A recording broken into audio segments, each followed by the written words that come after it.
There not being any in the first place. Okay. Yeah, I see the bind.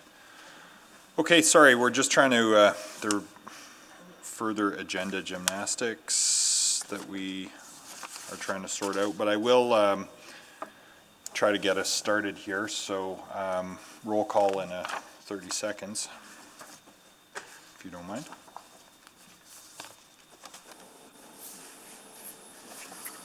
Are these the exec minutes? Oh, okay. Sign these then.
Okay, we'll call to order with roll call here. I think we're starting this time with Councillor Cartmel.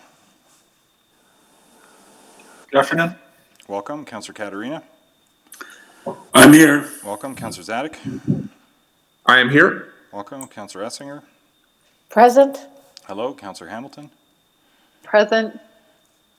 Thank you. Councillor Henderson. Yeah, I'm here. Hello. Councillor Knack.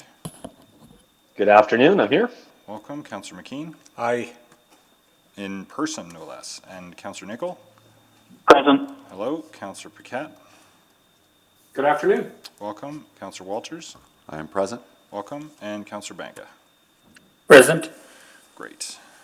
That's everybody. So I will begin by recognizing the traditional land on which we're having this meeting today, albeit virtually in many of your cases. I think everyone is still upon Treaty 6 territory, which is traditional Cree, Dene, Saulteaux, Blackfoot, and Nakota Sioux territory, as well as this being one of the great homelands of the Métis Nation. And we provide that land acknowledgement for many reasons, but partly as a commitment around reconciliation, and I am hopeful that we will have the opportunity to do a little bit of reconciliation this afternoon with some of the agenda items, particularly the housing ones that are before us. Not to prejudice council's decision-making at all, of course, but so in that spirit, I will call us to order and ask for a motion to adopt the agenda, and here's where it gets a little bit complicated, and we'll need some advice and commentary from the city manager and clerks vis-a-vis the item 6.2 in particular, and potentially 6.5, or maybe both, I'm not sure, but vis-a-vis these deletions, there's some emergent information. So, Councillor Essinger, would you put the motion on the floor with the additions? Yes, I am happy to move the June 29-30 City Council meeting with the additions of 1.4, and there's deletions of 6.2 and 6.5. I guess up for discussion. Yeah, we'll have to determine exactly how we're going to handle 6.2 and 6.5. So I will, because there is some new information there. So at this point, I just need a seconder for that. Second. Thank you, Councillor McKean. Second. Mr. Laughlin, there's new information here. Yes, Mayor and Council, item 6.2 was set aside as a special council meeting, but through the good work with our folks from Legal Services, Corporate Properties, and IIS, they were actually able to reach agreement on that item, thus not requiring the special council meeting related to this expropriation file. Well, that is a good thing, and then here's where it gets a little bit more complicated. Does it still need to come forward as an approval to continue with expropriation, or in light of that, is it moot? It's moot because we actually reached a settlement with the property owner. Okay, so the deletion can stand. Okay, now the other challenge is we have called a special meeting for later today and made calendar changes accordingly. We no longer need that meeting, but this item is on that agenda that we no longer need. And advice from the clerks on whether we can give direction to delete that item from that agenda and delete that meeting so that this one can carry on into the afternoon, or do we need to pause this meeting, convene that one, not approve an agenda or something, and then revert to this one?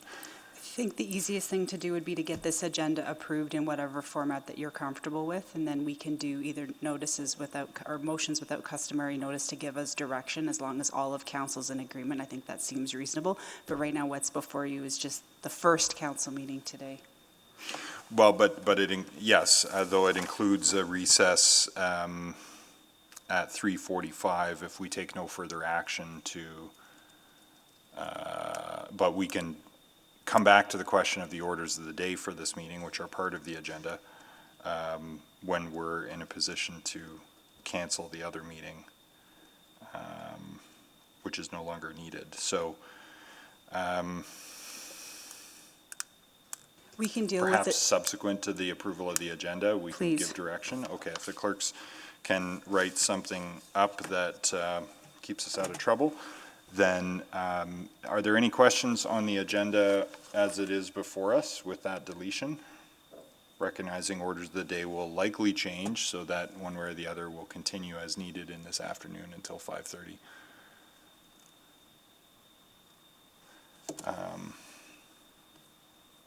So then, yeah, not seeing any further questions or comments on the agenda motion before us, please vote.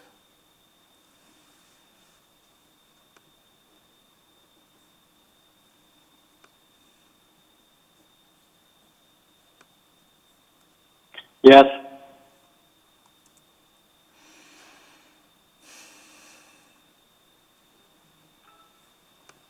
I have one on the phone and 11 in the system.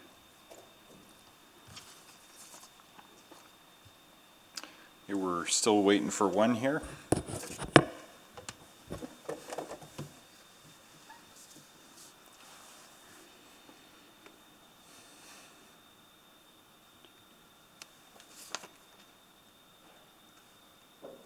Councillor McKee?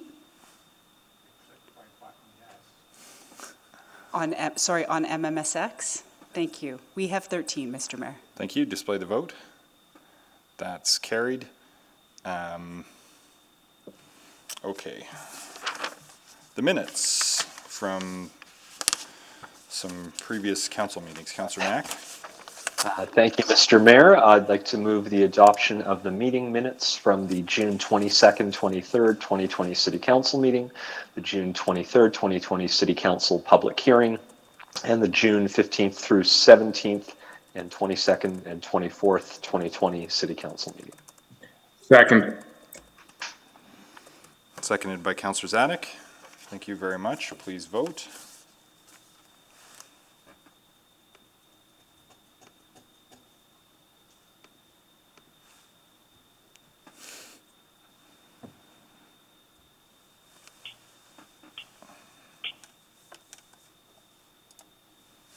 Yeah.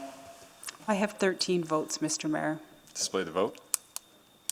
That's carried unanimously. Protocol items. Did we have any for today? I don't believe so. Okay. Then let's select items for debate. If I can, Councillor McKean.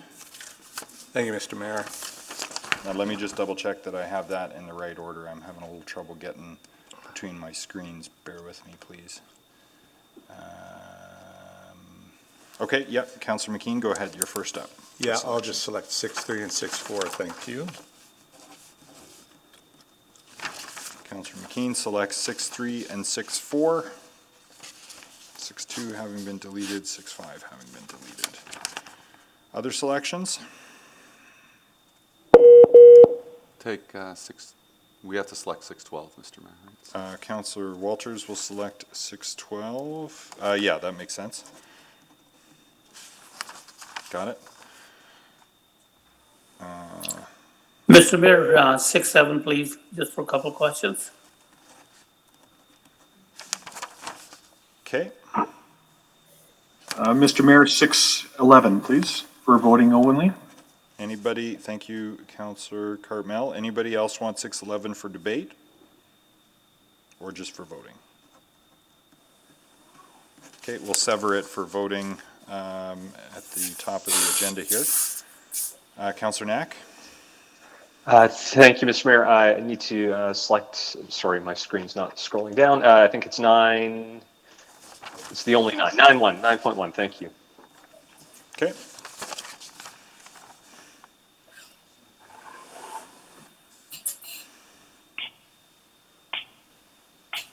Okay, any other selections? Councillor Henderson? Yeah, just a quick question on 6.1.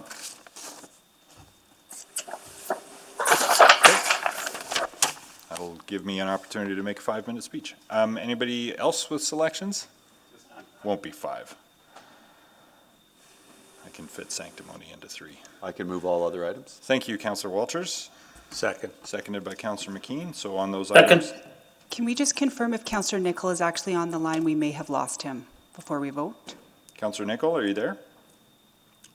Yes, I am. Okay, thank you. Please vote on those items not selected for debate.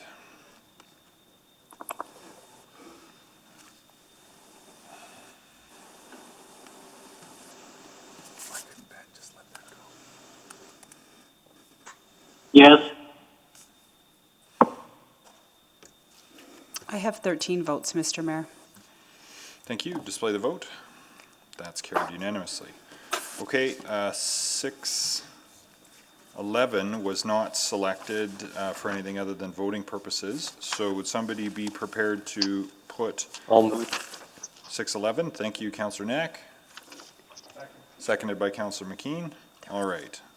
Please vote on the approval to commence expropriation of interests in property Valley Line West, separated for voting purposes.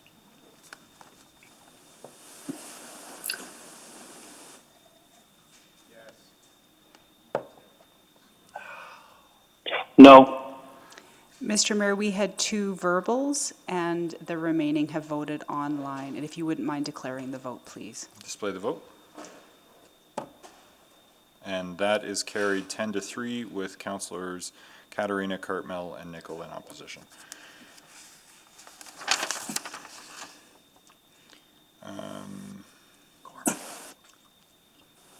Request to speak. There is one, which is from Mark Holmgren on 6.4, the Housing Redevelopment Grant Pilot Program, redeveloping problem properties, and on 6.3. So we would normally do that at committee.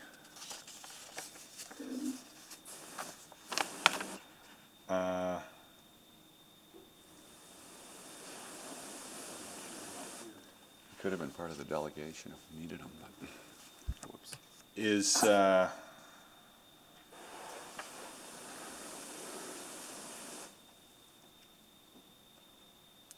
would it,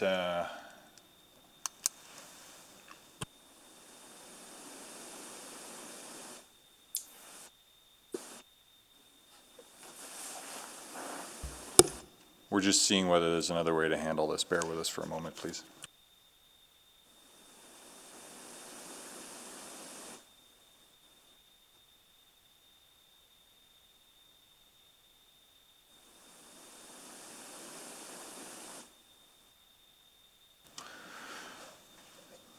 Okay, it looks like we can accommodate Mr. Holmgren as part of the delegation for 6.3 and 6.4. So we don't need to hear from him as a speaker, but as part of the landscape in the extended civic family.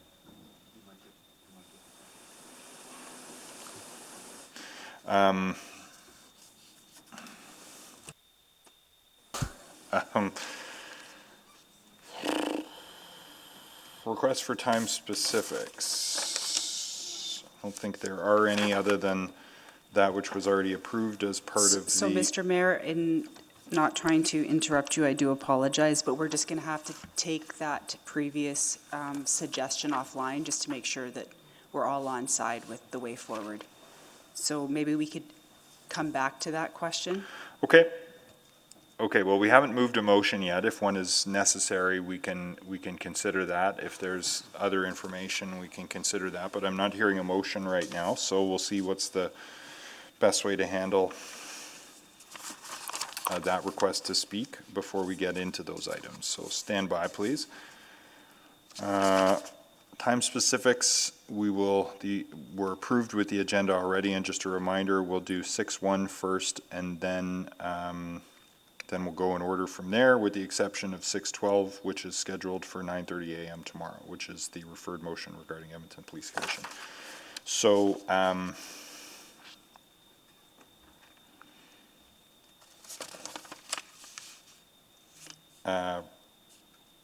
there were no bylaws to deal with today, so I'll check and see if there are any councillor inquiries.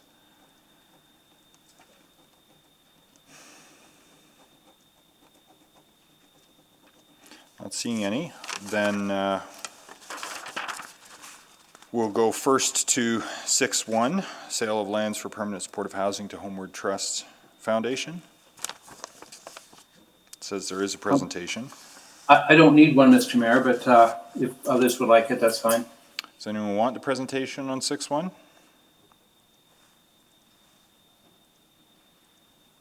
A comprehensive report then, not requiring further illustration, so we'll go straight to questions from Councillor Henderson.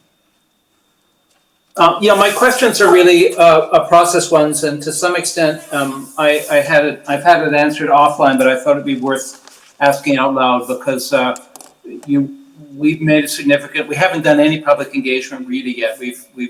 Some of the communities I know in my area, we've had some preliminary conversations with them. Actually, been working for about a year with one smaller group, but it sort of the way this rolls out, it has the appearance of a decision that's being made before we've done that public consultation, and my understanding is that's not the case. But I just wanted a chance to have that articulated about how this fits into our process, given that for a number of these communities, this is just brand new information for them. Sure, certainly, Councillor Henderson, I can speak to that. So through this report, the way it's structured, we have a number of conditions set for the sale of the land. And so the actual transfer of the land wouldn't take place until all those conditions are met. And some of those sale conditions include that the proponent complete a community engagement plan, that they undertake community engagement events, that the developments are funded, and that the sites get the appropriate rezoning, as well as they enter into an affordable housing agreement. So if any of these conditions aren't met, the transfer won't happen. And having council set the expectations up front means that Homeward Trust knows what's expected of them in these engagements going forward, and administration knows what steps need to take place in order for a successful sale transaction to occur. And so we'll be able to be transparent in this engagement process earlier rather than later on about who is going to operate the site and what's happening there. I hope that helps. Yeah, so I guess that I'm guessing, you know, from the constituent's point of view, that the real question is there another decision point for council? I mean, obviously there's a land use one on 3 of them, but not on all 4 of them. So I'm just very aware that we need to go, if we're going to start the public engagement right now, which I think is going to be absolutely vital, that we do it right, that we do it as, you know, as openly as possible. And if this is the decision point for council before we started the public engagement, the definitive decision point for council before we started the public engagement, it may, you know, I think we run the risk of being accused of going into the public engagements not in the best of faith. So thoughts about that? Do we have another decision-making point at the end of that process? We do. We've initiated engagement. We have a 3-phase engagement plan for this work. And so the first phase was about building awareness and reaching out to community stakeholders. The next phase we'll initiate immediately is expanding those conversations, sharing the building and site designs, in-depth digital roundtables, and community surveys. And there'll be an even larger 3rd phase of engagement with just larger digital engagement sessions, further surveys, and what we heard reports. And in terms of council decision points, there is the 3 rezonings. Those are the next checkpoints with council. Yeah, I wonder, and I maybe, you know, I don't know if we need then a subsequent that, you know, just, and I, you know, this is really just to make sure that that we're doing this as openly as possible, that we, if we're saying yes to this today, I'm wondering if we need to build something in, because land use decision is going to be a land use decision. And they're constrained in other ways in terms of what we can take into consideration. And so I'm just thinking out loud right now about a chance for us to have one more, know that we have one more ability to green light this based on everything you're now describing, which I think is exactly what needs to happen next. But I'm just wondering if that will go better if we know that there's another chance here to green light or not. As much as, you know, much as that may be tricky and contentious. I'm sorry, I'm thinking out loud a little bit here, but your thoughts on that? There is one more checkpoint that's been drawn to my attention, and that's the budget. Okay. Budget discussion. It's in the fall, and so that would come before the rezonings. Yeah, I think if you can think in the process of a way that we can time this to make sure that the public knows that it comes back to us after we've done the public engagement, I think there may be some real value in being able to take that into the public engagement. So anyway, that's my thought. Thank you very much, Mr. Mayor. I think I'm getting shortish on time, so that was just really the one issue that I had here. Thank you. Thank you. I see Councillor McKean, Councillor Nicol, and Councillor Caterina up next. Councillor McKean. Thank you, Mr. Mayor. Quick question, one question. We have this as a total of 150 units. I thought Ambrose Place was nearer to 45. And I guess my concern is that we may be missing an opportunity with these sites to have numbers there that would help us with our larger goal, given the number of homeless people we have in Edmonton. Do you know where that 150 came from and whether or not that is written in stone, or is it just an estimate? The number 150 is based on a number of factors in terms of the business planning that Homeward Trust is able to operate the 4 sites. The site sizes range from 30. There's 2 of them that are a population of 30, one's 40 and one's 50, but it's a matter of operating dollars. And so at present, Susan McGee is on the line, I believe, so she may be able to speak to that further. Certainly. Thank you very much, Council. I mean, there's a lot, I think, that would set the limit of any one of these sites, and the size of the sites and the positioning of the design. Also, I know things have changed around parking, but that was certainly in the pre-design work, a informing piece of work in terms of what was required for each of these sites. And I think we certainly, when we look at any kind of support level for any sites, our projects right now range from 30, 50, and certainly there's been concerns with really large projects in excess of 80. But the planning overall for each of these sites has been to forecast in the future certainly what the support dollars and the support needs would be. And with all of those things interacting and knowing that we are also going into the engagement and the public engagement on each of these sites, I expect that community will also have some input to scale and density. We do plan on the MacArthur site, as you brought up, Ambrose, that site would be able to support more intensive needs because the footprint of the building would also then support the common area spaces and the type of area that's required for the level of clinical supports that is planned for in Ambrose. Really, it's an interaction on the other sites around the actual footprint, scale, and what we could accommodate in terms of height. When we go into community and there's more discussion about density, there may be some flexibility. That's not a limit in that we couldn't add 5 more or we couldn't add even 10 more in one if it, some of them are just actually quite limited in terms of the scale of the site. But definitely there was a lot of design work done. Yeah, thanks, Ms. McGee. And I just think that I hate to sort of waste opportunities, and that's overstressing it. And as long as we're getting the economies of scale, as long as we know we might get support or will get support from Alberta Health Services, maybe it doesn't matter, and maybe a smaller facility fits more cozily into a neighborhood. I'm okay with all that, but I hate to see us miss opportunities and miss opportunities for to get our partners involved in operating these facilities. Well, you seem to have reviewed all that and think that it's reasonable to have some that are 30 and some that are 50, depending on the site. That's what I heard you say. Yes, thank you. Thank you. Thank you. Next is Councillor Nicol.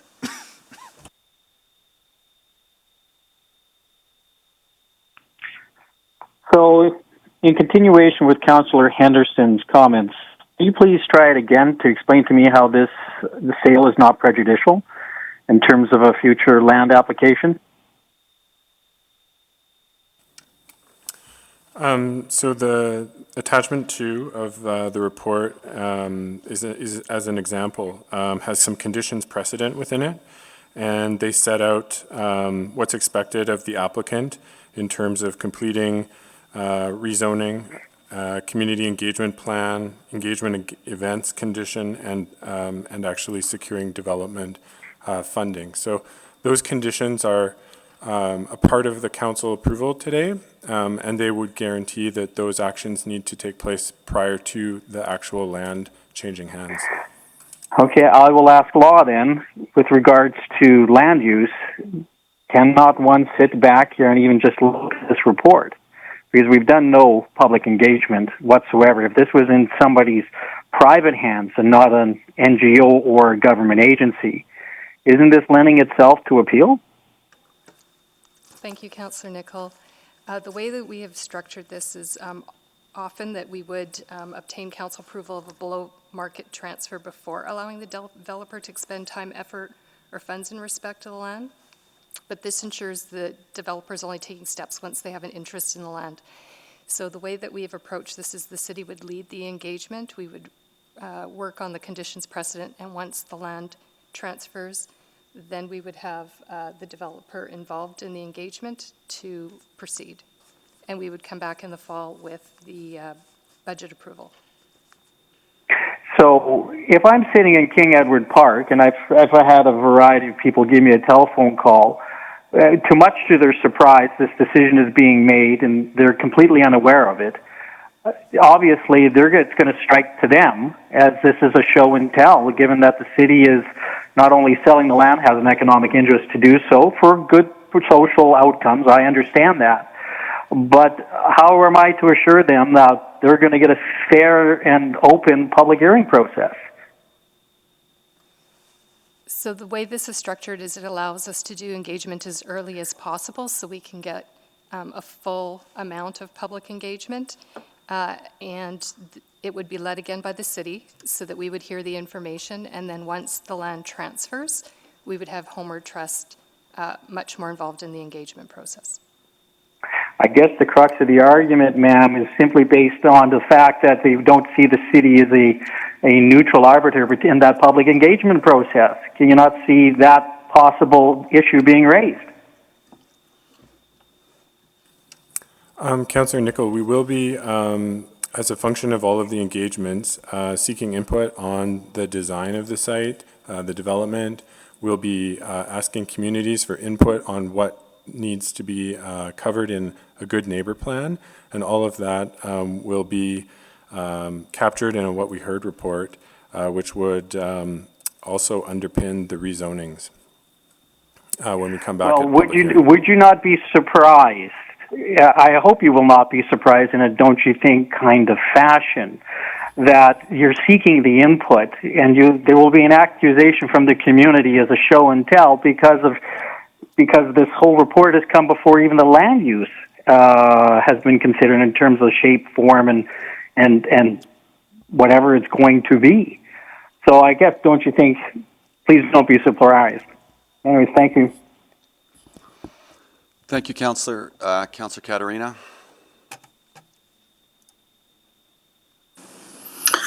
Hi.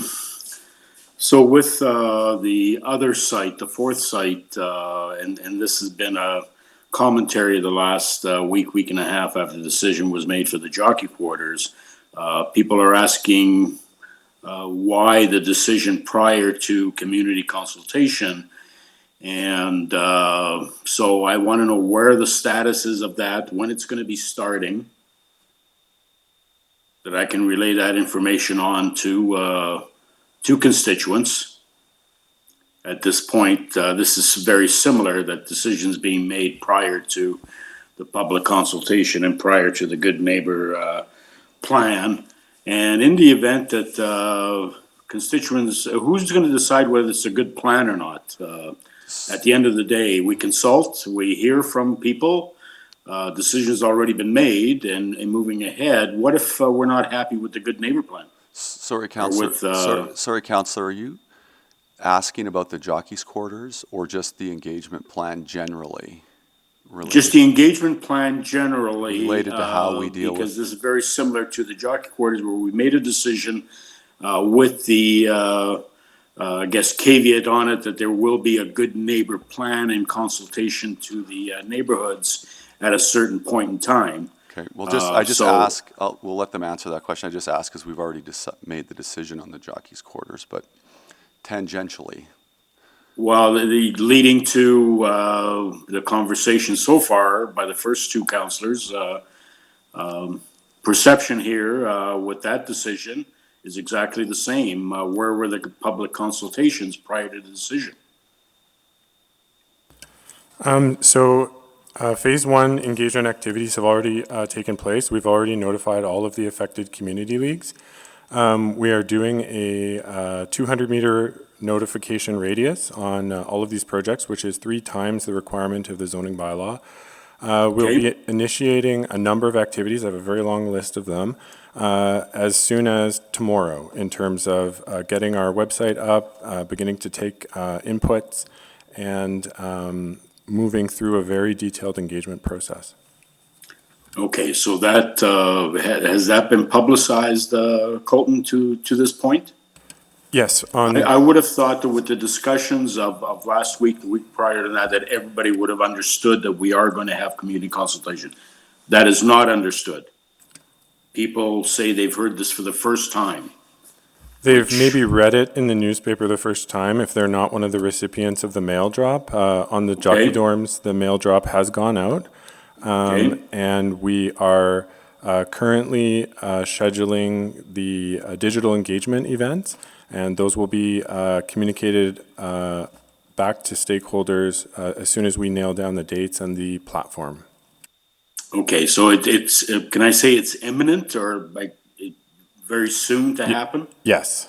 Some of these engagement tactics start as soon as next week.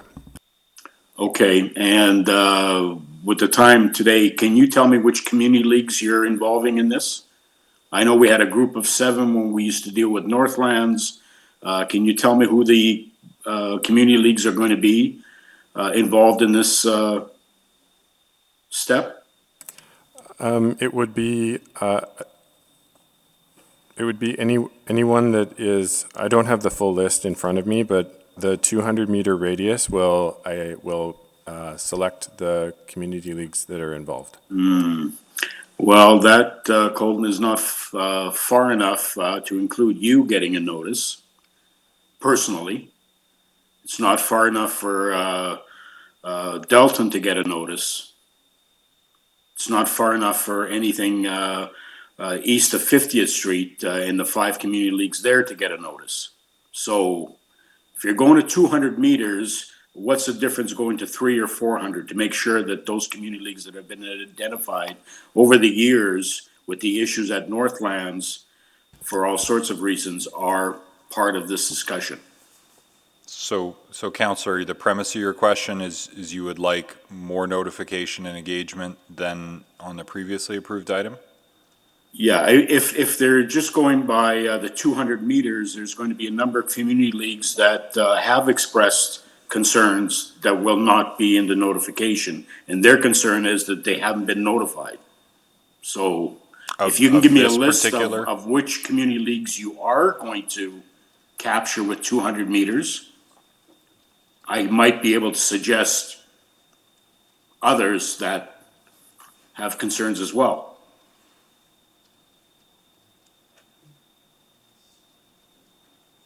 Well, Councillor, absent direction to change the notifications, you could also forward this report to the communities that have expressed general concern about housing issues. Well, I just mentioned them. Colton, you will not get a notice, and you're in Alberta Avenue. And that where Mr. Kursop lives is not the issue, but no, I'm just using that as an example that it will not cover.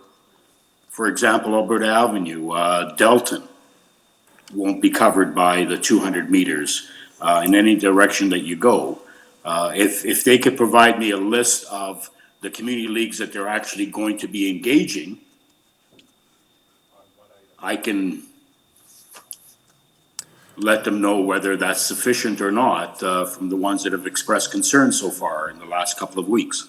So Councillor Katarina, we would be happy to connect either, you know, directly with you in terms of what leagues have identified this as an issue, but in the example you cite, Alberta Avenue is at its closest over a kilometer away from the site. The same could be said for Highlands. The neighborhoods that we're going to be notifying would most likely include Montrose, Bellevue, Virginia Park, Parkdale, Cromdale, Eastwood, and I may have missed one, but I think that gives you a picture of the circle, as well as the BIA, Alberta Avenue BIA. Okay, well, I don't think that that's hitting them all with that radius, and the concerns are coming from Highlands, concerns are coming from Beverly as well. So I'm asking the question, I'll relay that information to constituents coming and asking me why they are not part of this notification or community plan, and I'll tell them they fall outside of the 200 meters. Well, Councillor, administration has just offered to meet with you to discuss which communities and where concerns are coming into you, so. Sorry, Don, I can't hear you. Administration has just offered to meet with you, if I heard them correctly, to hear from you where you're getting concerns from and what sort of notification or engagement might be responsive to what you're hearing. Okay. Wait for their call. Thank you. Thank you. Councillor Essinger. Thank you very much. 2 of these properties are in Ward 2. One will have a rezoning and one will not. So I just wanted to clarify what I heard earlier was that if the community, as you work through it, if there was concerns, you would be changing the actual building, and or if there is a really big concern, our next point as a council to hear them will be at budget. Is that correct? Yes, that's correct. And I know you've already begun engaging them. And I was curious if you engaged the BIA as well as one of the stakeholders who could be impacted. Yes, they will be. They will be engaged, the BIA. Okay, and as we go through this process, it's quite detailed, the engagement plan. Will we get an update as through the process to kind of get a sense what's happening? I mean, as the ward councillor, I kind of like to have some sort of sense on the process, so.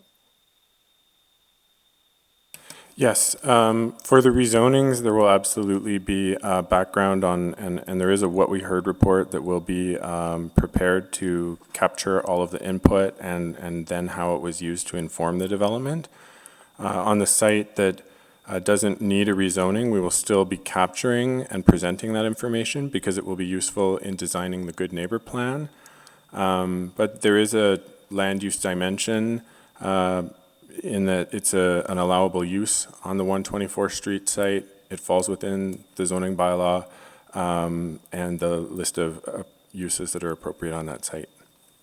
I would appreciate that. So when will council receive that what we heard plan? Is that going to come when it comes finally to budget? I just want to make sure that we understand as we move forward where we're going. It will be made publicly available on our project website, and it will underpin the rezonings. Certainly, we can look to see if we can have it include the budget discussion item as well. Okay, I'm worried about the one that wasn't rezoning, so as long as we're going to have that publicly, I'm okay with that. Thank you. Thank you. Anybody else with questions? Not seeing any. Somebody want to put the recommendation on the floor? Certainly. Thank you, Councillor McKean, seconded by Councillor Walters. Anyone wishing to speak to it? Councillor McKean to close. Anybody to speak before? Okay, Councillor Walters, go ahead. Sorry, don't need to. Nope, okay. Maybe I'll save you the speech that I think Councillor McKean's going to give. So if there's nobody else, I'll go to Councillor McKean to close. Thank you, and I'll try to be brief because I know this council has heard me go on and on and on about supportive housing in the past, and I thank you for your patience. It's a really important, a critical move, I think, for the future of Edmonton, and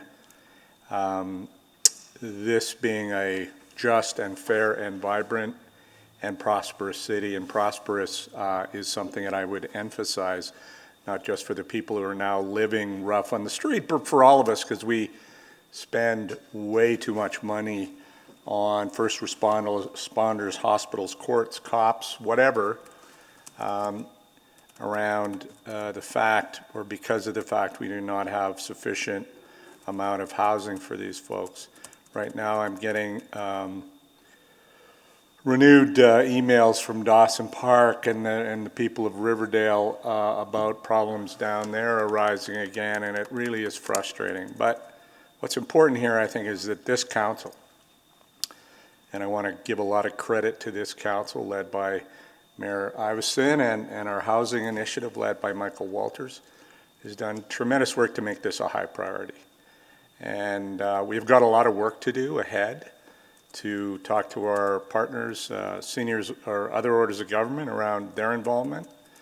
We're talking to the private sector as well, who's offered to be involved as much as they can. They get it. Our business communities get it, that this has been a drag on all of us because the lives of homeless people, by their very nature, impact all of us.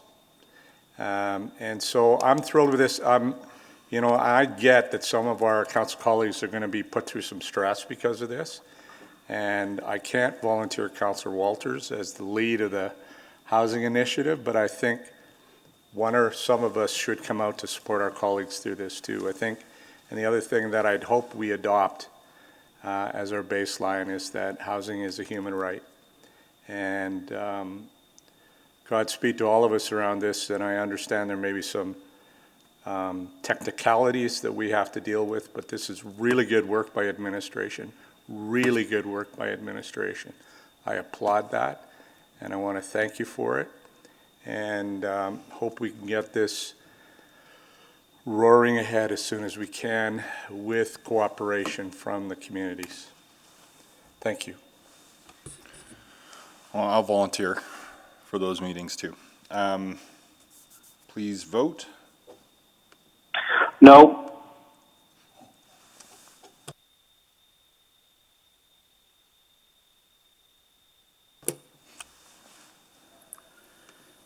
Yes, verbally for me, Mr. Mayor. Thank you, Councillor Caterina.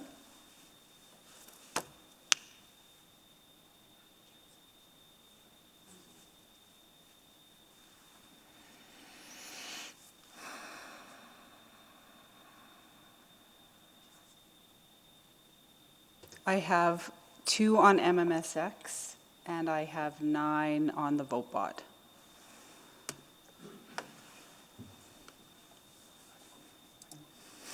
don't know if one of those was mine.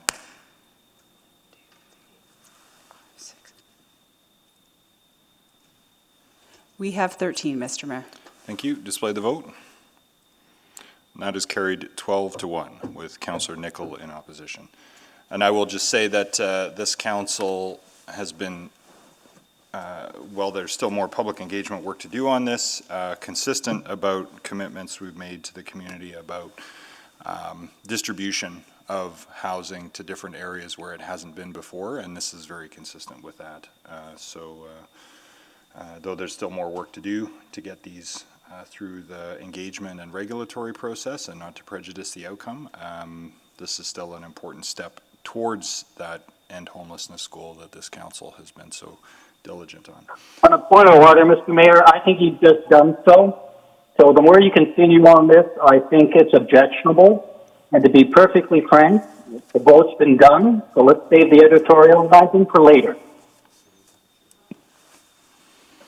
They were just comments from the chair, but I suppose you're right. So forget everything I just said. Okay, next up is 6.3, Problem Properties Action Plan. And this report is cross-referenced with 6.3 and 6.4 together. We'll just load our presentation here.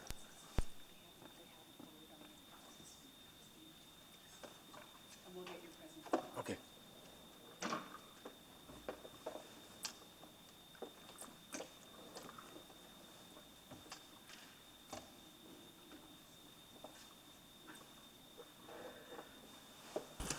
Right. The question now is, we still have the request to speak. For various reasons, it may not make the most sense to add Mr. Holmgren as part of the delegation. So we would need a motion to hear from him, which Councillor Walters, if you could take the chair. I have the chair. Okay, I will move that we hear from Mr. Holmgren and need a seconder, and then I'll explain why. Second. This is the challenge of not having committees to route these things through, and so this would be an exception. But I think if there are any issues arising or flags, and because Mr. Holmgren represents an organization that might be a beneficiary of some of these programs, but might also then have constructive advice for us about whether we've missed anything on them, I would like to hear that, and because we can't do it at committee, I don't want to miss it. So I'm going to suggest that this is just as much a reason why we need to reinitiate the committee process so that we can start to get feedback on policy making in the right venue, because it's not elegant to do it at council, but I don't want to move ahead with these without getting input from Mr. Holmgren. So, but if council believes, of course, that we should not hear from speakers at council and be firm in that, then I'll, of course, completely accept that and follow up with Mr. Holmgren offline and after the fact for his input, and invite him to give us anything in correspondence as well. But I think we should give him the floor. Okay. Looking to see if there's any questions or comments from other members of council. Okay, hearing none on the motion to hear from Mr. Holmgren, please vote. Yes.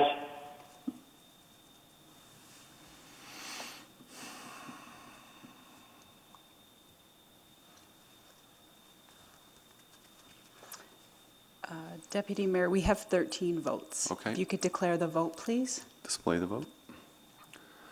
Okay, that is carried 12-1 with Councillor Katarina voting in opposition.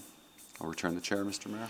Thank you. So let's get the cross-referenced report on 6.3 and 6.4, and then once we've had the presentation, we'll hear from Mr. Holmgren, deal with any questions, and then loop back to questions of admin on the information in 6.3 and the recommendation in 6.4. So, presentation, please. Thank you, Mr. Mayor. Just to introduce our delegation for 6.3 and 6.4. Stephanie McCabe, DCM of Urban Forum Corporate Strategic Planning. Also from Stephanie's department, Kim Petrin, Branch Manager of Development Services. From Citizen Services, in the front row with me here, David Aiken, returning temporarily as Branch Manager of Community Standards and Neighborhoods, and Jackie Ford, Branch Manager of Social Development. And for questions, we also have Keith Scott and Justin Lelamond from our Complaints and Investigations section in David's branch. Colton Kursaub is also here from our housing team. And also on the call, and actually in person, Deputy Police Chief David Veach, EPS, Community Safety and Wellbeing Bureau. And I believe Dr. Chris Sikora is on the call as well.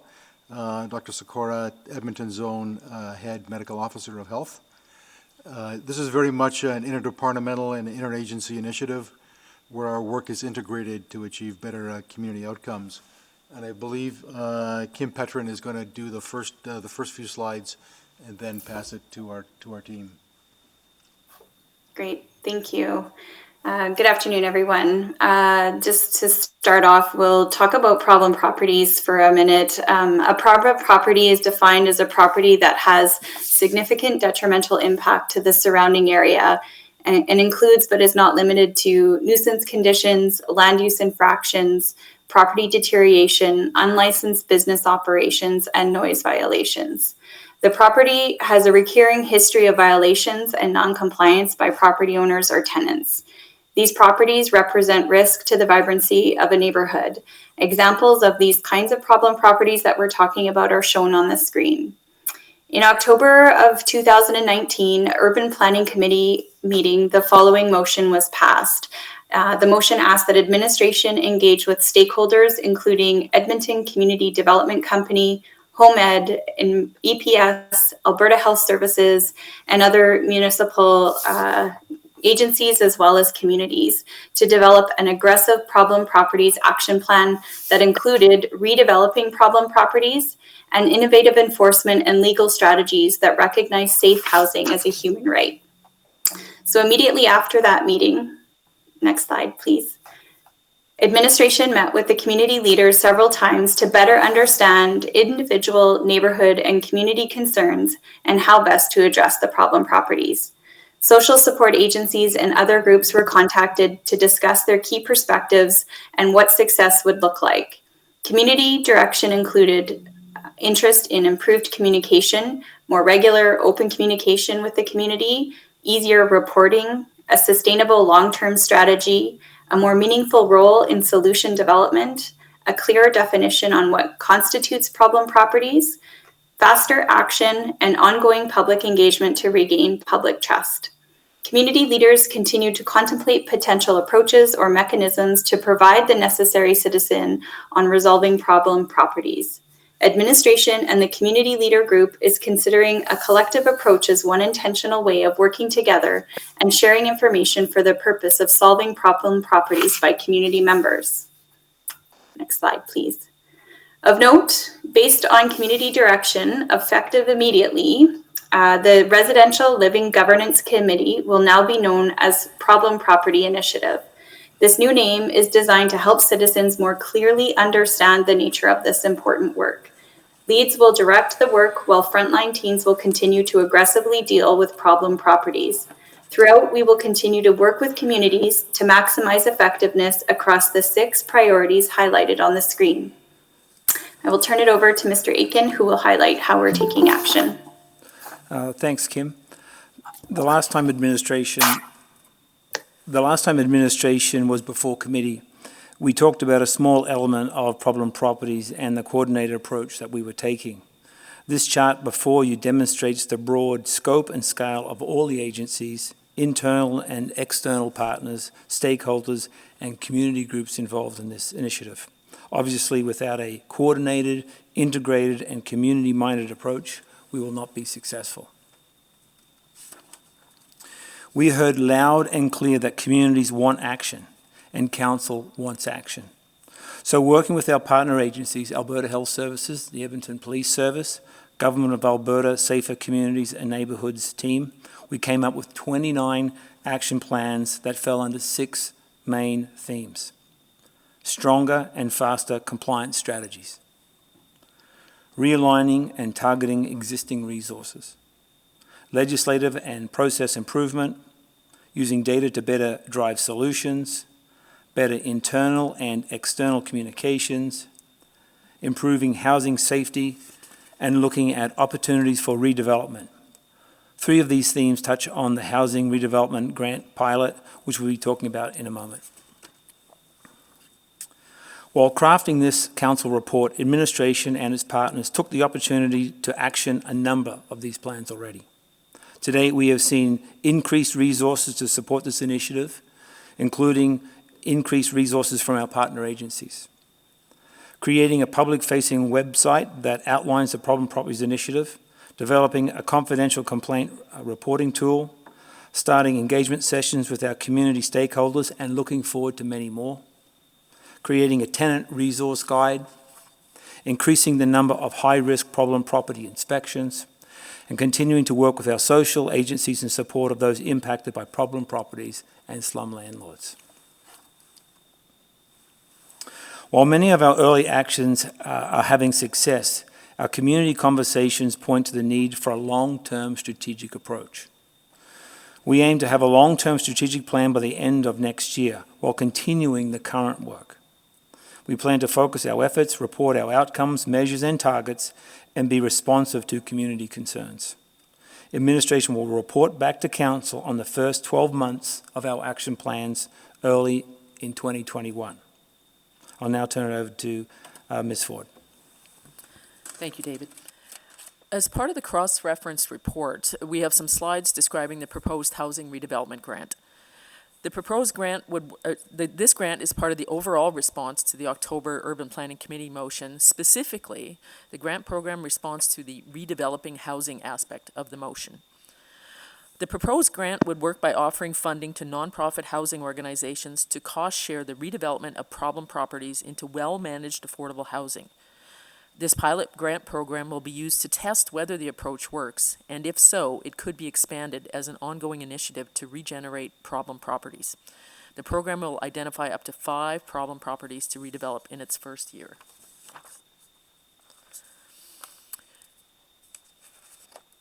The goals of the program include reducing the number of problem properties and associated negative impacts on tenants, neighbors, communities, and businesses, increasing the number of quality, well-operated, affordable housing units in Edmonton. The grant will be offered to nonprofit housing organizations to reinvest in the acquired property, to fix the structure, or to even rebuild on the same site. The grant is an effective way for the city to support redevelopment that breaks the cycle of speculative and extractive housing activities in these neighborhoods. If the pilot is successful, there is an opportunity to expand it and offer more grants in the future. The pilot program has several key parameters to ensure that the grant is targeted, effective, and has a long-term benefit. The city would provide grant funding for up to 40% of capital construction costs based upon the specific characteristics of the proposed project. For example, on a residential infill, the grant amount would be more closely aligned with the 25% of costs, while on a multi-unit apartment, redevelopment costs are higher and the grant could come in at 40% of unit costs. Approved proposals will be subject to a grant funding affordability housing agreement that assures the long-term affordability of the dwellings. In most cases, the affordability commitment will be up to 40 years and rent payments will be a maximum of 80% of median market rates or lower. Properties considered for inclusion in the pilot will be vacant, or if occupied, tenants must be on a short-term lease that will expire prior to redevelopment. For those properties with tenants on short-term leases, administration will work with its partners to identify alternative, safe, and suitable housing options for those residents. The benefits of the program are that it is a defined one-time city investment, that redeveloped housing will provide long-term affordability, not just a short-term intervention, by entering into the affordable housing agreements on each property. New construction provides the opportunity to increase density where zoning permits, and to design unit types to meet the needs of different households. Property management and appropriate tenant supports will facilitate successful long-term outcomes for both tenants and the neighboring residents. And the program can also be used to build capacity and experience in property redevelopment strategies with the nonprofits and with administration. The grant process steps include a mandatory pre-application meeting with the housing provider and administration to confirm eligibility of the property. Once that is ascertained, the nonprofit organization will submit a formal grant application. If the city approves the application, the city and the nonprofit organization will enter into a grant funding affordable housing agreement. Redevelopment would commence with the expectation that permits be in place and construction started within 2 years. Upon completion of the pilot program, once all the funds are allocated, administration will complete a review of the program and report back to council with a recommendation to wind down, modify, or scale up the program, and to identify a source of funding. And with that, I believe we're open for questions. There's a speaker. Thank you. Yeah, we'll hear from Mr. Holmgren for up to 5 minutes. Have we got? Yeah, he's on the Hangout. Yep. Great. Hi, Mark. Go ahead. Appreciate your commentary on this, and then there may be some questions. I appreciate being here. Thanks, Mr. Mayor, and good afternoon, councilors. Just briefly before I get into some detail, I want to express how supportive we are and how much I want to affirm the work that's been taking place since the October Urban Planning Committee, where this stuff started to get traction, and both on the compliance side as well as working with housing and homelessness on exploring a city pilot. So whatever the outcome of your decision, I wanted to start with that affirmation. I did communicate to council in an email over the weekend because I had been told I would not be able to speak, so I tried to cover necessary ground in that, and I'm not about to read it to you. But I just want to reiterate that the CDC is already working on problem properties. We've purchased one, which just happened to have been closed down by Alberta Health Services through these more assertive efforts. An offer on a second one that's been burnt down has been accepted subject to court approval. And we just recently had an offer accepted on a very well-run, excellent rooming house with very low rents that we're buying in order to preserve low rentals for 11 tenants. We have plans currently to put offers on 4 or 5 more boarded up, abandoned properties, and probably will be doing that in the next few weeks. So we're working on this file already, where the city grant becomes critical is there's a reason why developers don't undertake this kind of work, because it's expensive and they can't get a reasonable cap rate or ROI. And we face a very similar problem. So for example, in one of our properties we bought for $137,500, which is a good price, and then discovered it had a meth lab in it and had to deal with that before we could demolish it. Needed to get the hazmat inspection. And so by the time we're done with all of the costs of demolishing, the price will go up, could go up another 30 grand, and suddenly it's not it impacts the viability of the project. We think there's ways for us to do that, but in our project, we're focusing on developing market housing, hopefully lower end of market, and housing that would sell. For example, a house with a legal 2-bedroom basement suite, so the homeowner could rent in order to help afford the housing. This is very aligned with neighborhoods in the district, Alberta Avenue District, and in Macaulay, with residents who want to see more people moving in, more market housing, not just affordable housing. So we will continue to do that. Where the city money becomes critical are when you're trying to close down an active house. You might not get the kind of land deals that we're able to get when it's in foreclosure. And the price of doing this project in terms of redeveloping becomes prohibitive to a developer, including us. And so that's where the money becomes critical.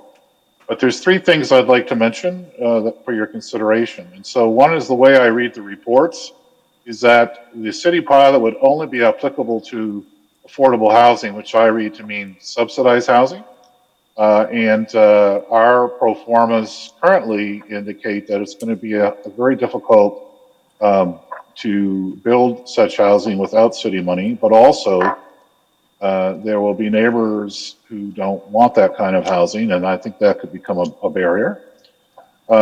Second thing is, it sounds like we would have to buy a property and then submit a grant on a per property basis, and the risk of buying a property at a market price that we can't develop on our own might prohibit us from buying that property if we're not confident or somehow understand that the grant will be forthcoming.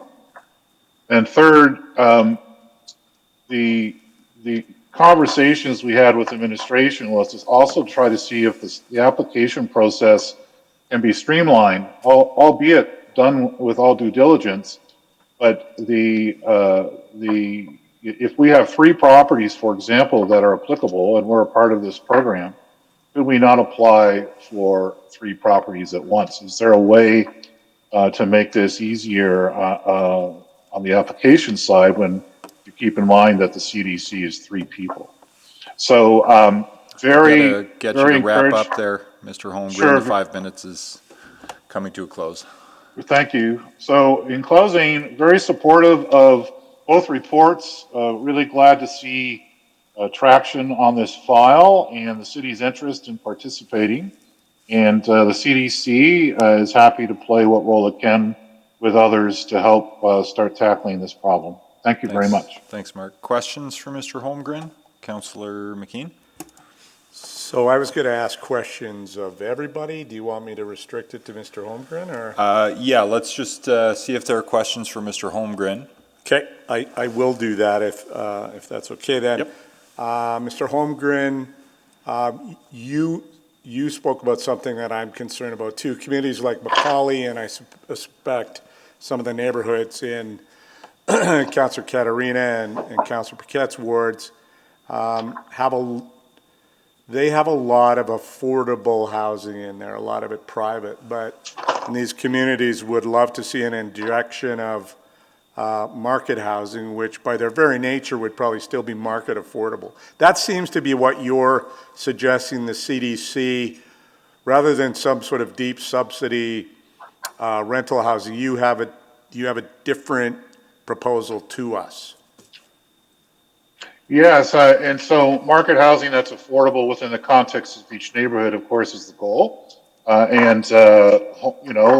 Helping especially young families with their first-time purchases of a home is part of our mandate.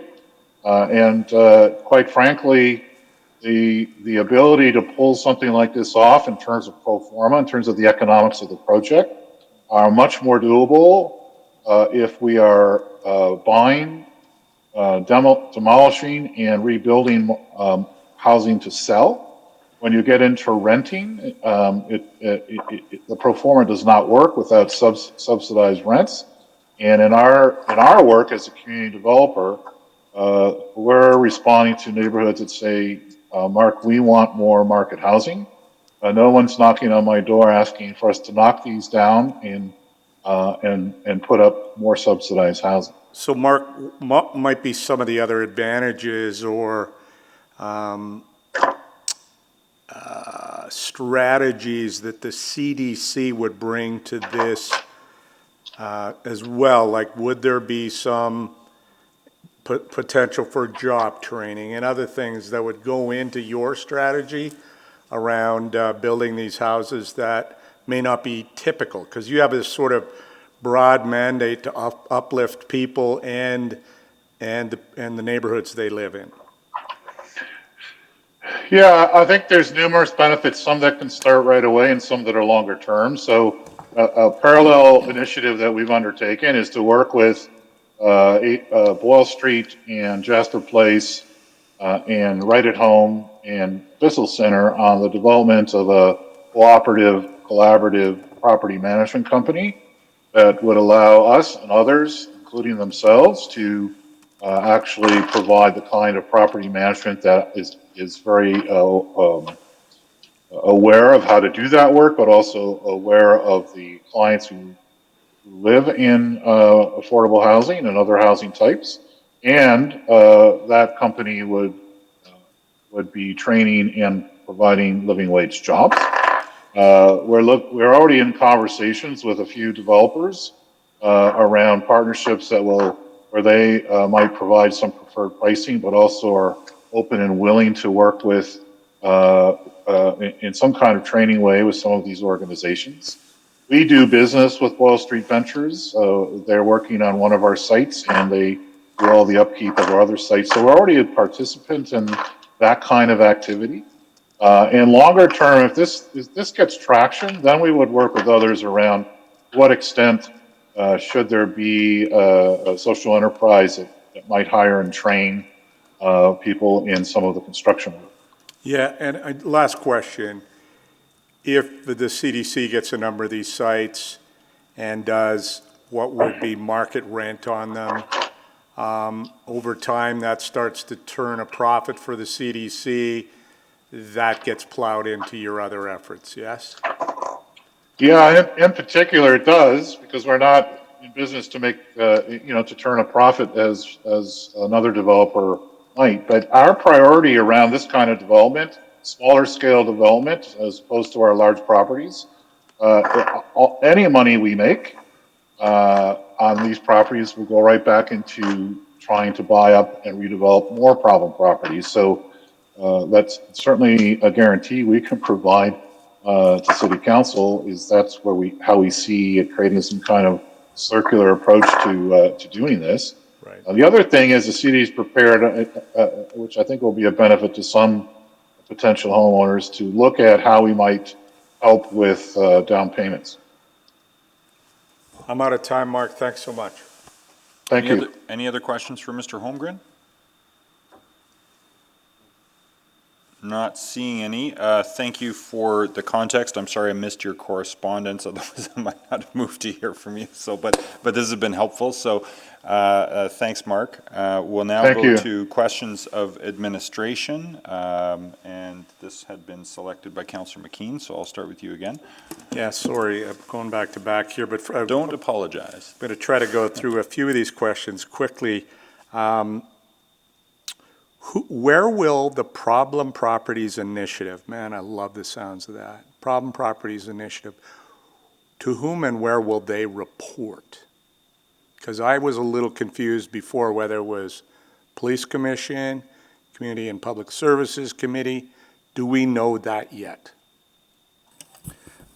No, the governance piece, because it's a multi-agency, some inside the city, external to the city, that governance piece, we certainly know where the resources are and the bodies of work and how it's split up, but we have a couple of ideas on the governance piece, and certainly myself, the Edmonton Police Service, Alberta Health Services are on the steering committee with a number of other managers within administration. So if it lands to a single department, we haven't yet landed on that. Do you need a subsequent motion, do you think, today to bring some clarity or bring a report back on where that reporting, where the line of reporting will be? Or will you just come back with that, Mr. Aiken? As part of our presentation, I said we will be back after the first 12 months, and at that point in time, I think we'll have resolved that governance piece. Thank you. I want to jump to the grants. I have a couple of small questions about. First of all, and I didn't say it, this is fantastic work, Mr. Laughlin. Your team did a really great work on this, and I'm really, really pleased. So thank you, all of you who worked on it. The grants, the grant program, CDC, I think, was the, if memory serves, was the originator of this. And I sort of like the proposal they're bringing, because communities, some of the communities in the ward I represent, and I don't want to speak for other councillors, but they need an injection of market housing. That's what they need, and my concern is if we offered this generally to nonprofit providers, we may get a different kind of housing. So how could we limit it to market housing, knowing that it would have an affordability factor to it anyways?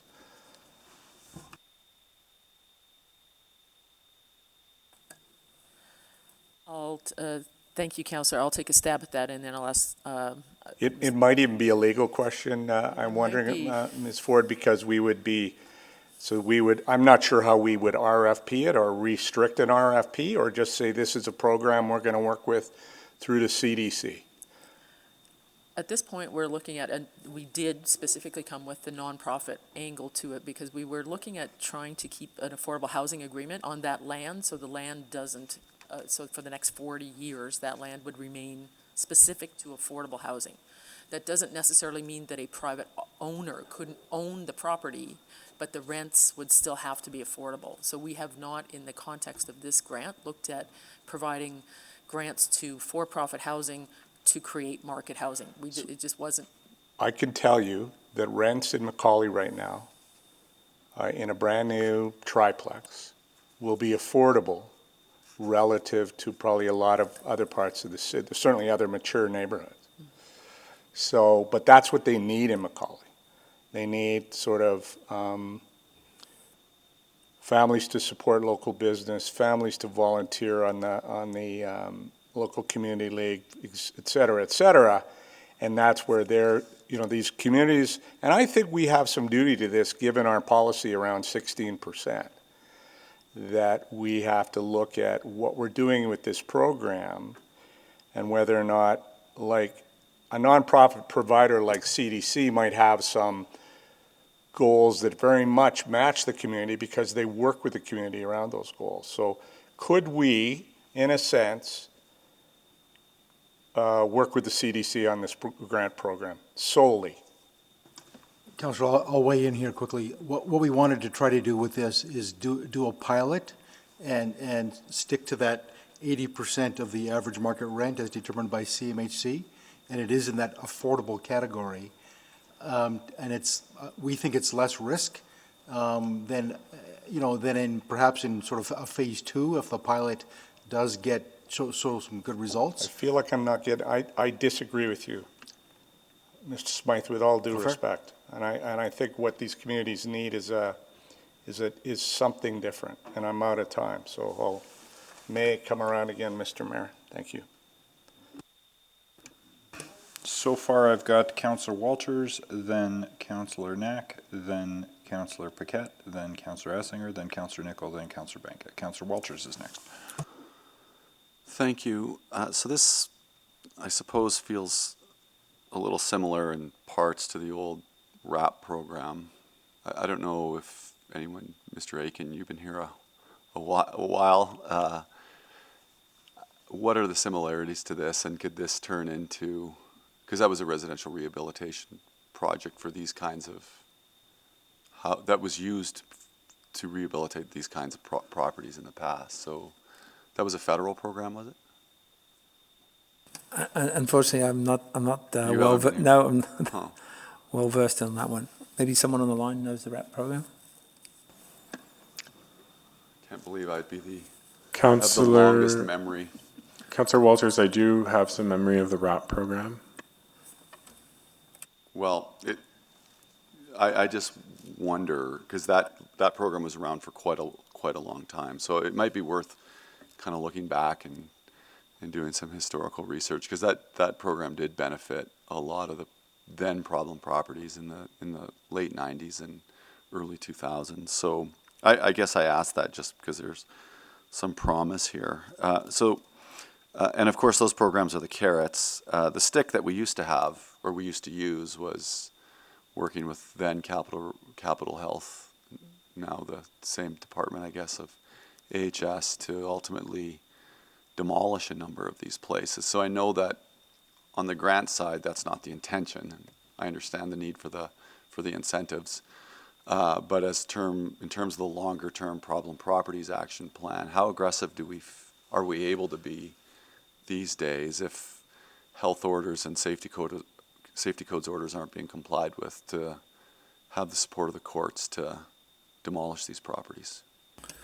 So I think we've identified in the report a number of tools that we want to use and broker and leverage, but also a number of opportunities with our own municipal bylaws to improve and change those.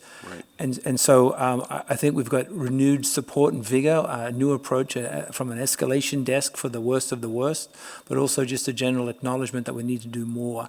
And certainly the information and support we're getting from the communities has been tremendous in guiding that direction. And so I think it's a long list, those 29 areas, and of which some of them will mature this year and next year. So I based on the refresh and the new vigor and the new resources from existing staffing levels that are being put towards this, from not only just administration right across the board to external agencies, I think we're going to see some moving of the dial. So my specific question, however, is, are we prepared though to use as one of the tools the demolition order and ultimately demolition? Because I think in the past, my experience taught me that actually led to greater compliance. And, there was a couple hundred homes demolished back in the late 90s, early 2000s. So a lot of properties over and above that were rehabilitated. And I think we kind of tailed off for a period of time. We didn't have as coordinated an effort, and I know you talked about that in terms of the governance. But I just want some assurance that will be one of the strategies that we can employ. Yes, I can give assurances that is a tool in the toolbox that we'll be looking at. Great. Thank you. That's all I had.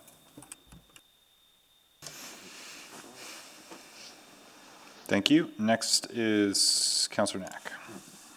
Thank you, Mr. Mayor, and thank you for these reports. So I just want to double check, and sorry to be repetitive on this one, but I know it's not directly tied to this, but we are going to have an opportunity to discuss a potential property tax penalty as a way to deal with derelict and vacant properties. That's a separate report coming later this fall, I think, still. I believe that was one of the strategies in some of the legislative changes or improvements that we put down as to bring back to council for review. Yeah, I think I just wanted to make sure that work was still happening, because I think that's a major stick that we haven't been able to use before that we should, well, I won't presuppose the outcome of that, but I think we should be using it, and it may help with that. So, okay, then knowing that's coming later, I'll wait for that time. So with the grant particularly, with the grant in particular, I wanted to see if there was any thought process around, and I don't know if this is a good idea or not, but I just, what's the likelihood of being able to acquire those types of properties that are identified in the report? How easy is it for housing providers to do this? I probably should have asked Mr. Holmgren when he was on. And then the subsequent question is, if we find it's challenging to acquire those properties, or because of the rules that we're putting in to try to not have people, essentially removed from their home when they need affordable housing or any type of housing, market housing, is there value in being able to look at that grant for homes on the same block, things that can be upgraded that almost put pressure on the other homes so that you have an opportunity for people to be out of those challenging situations if the actual homeowner doesn't want to sell? Thank you, Councillor. I'll try that one. I believe there are several of these properties on the market right now. And listening to Mr. Holmgren, he's got a line on several, and I would suspect there's others in the queue as well. We did not look at incentivizing or working with properties nearby in this grant program, but I do see your point. One street is one house, but one house could make a difference on one street. Yeah.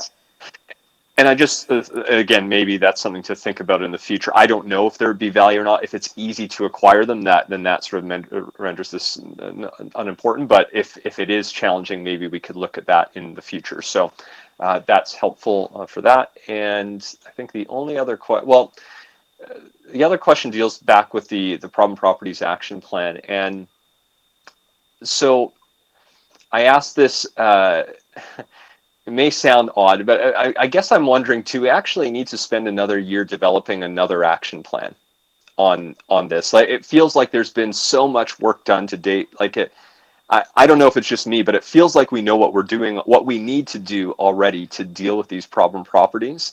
We have the appropriate team formed.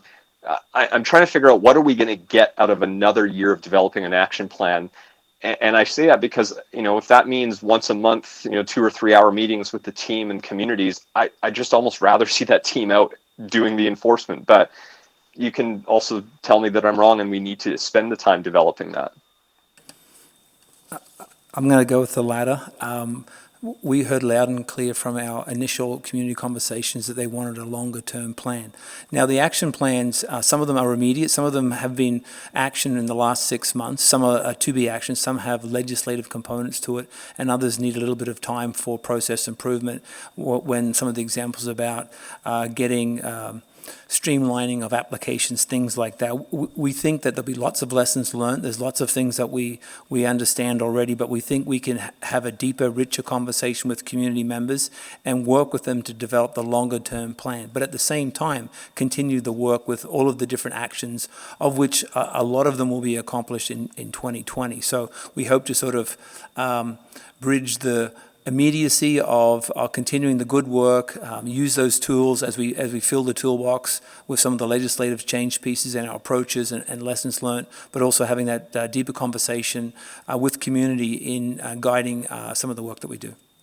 Okay. No, if you feel there's value, it's fine. I want to make sure the team's out doing the work and enforcement and not spending a lot of time trying to, I think, acknowledge what I think we already know generally. But I'm out of time. Thank you. Thank you. Next is Councillor Paquette. Thank you, Mr. Mayor, and thank you for everyone who has spoken and presented. This is really great. Picking up on some of Mr. Holmgren's concerns, so the initial visioning here is to go nonprofit because every dollar then gets reinvested in this effort. Is that correct? Yes.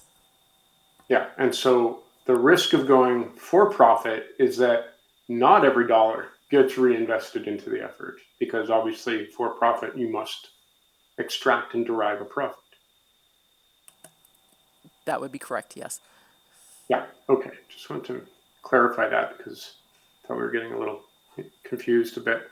Okay, so, and to pick up where Councillor Knack left off, are there not things that we can start doing immediately as we continue to develop these relationships and concepts over the course of a year? And the reason I ask that is because while we talk about these things in sort of a theoretical almost manner, it means effectively that lives, for every day we don't take action, lives are being negatively impacted and costing our system. So we're sort of leaching money and human potential for every day we wait. So thoughts on that? I completely agree. And so we started to move the pieces late last year. And so we've already, from my branch I can speak to, we've already reassigned dedicated staff to this file. So they've been working for the last 6 months. We've seen additional support being provided to this file from Alberta Health Services and the Edmonton Police Service and a number of other agencies. So we've already seen that bump in resource allocation, and we're working with all of our different local administrative partners to look at legislative changes and looking at bringing those forward. So I think we're actioning the plans as we speak. We've been actioning them for the last 6 months. We'll continue down that road this year, and with the hope of a more broader, holistic view of an approach that will be sustained for the future, that we won't see the usual ebbs and flows that we've seen in the past when it comes to problem properties, that we can maintain and sustain that pressure to ensure that property owners do the right thing. Okay, so we're not going to wait for the potential of perfect to get in the way of immediate good. Oh, absolutely, and I think some of the proof of that is that we've already created some of the resource materials. We've already created the online reporting system. We've already created the website information. We've already seen the partner resource increases, and so I think we're off to a good start.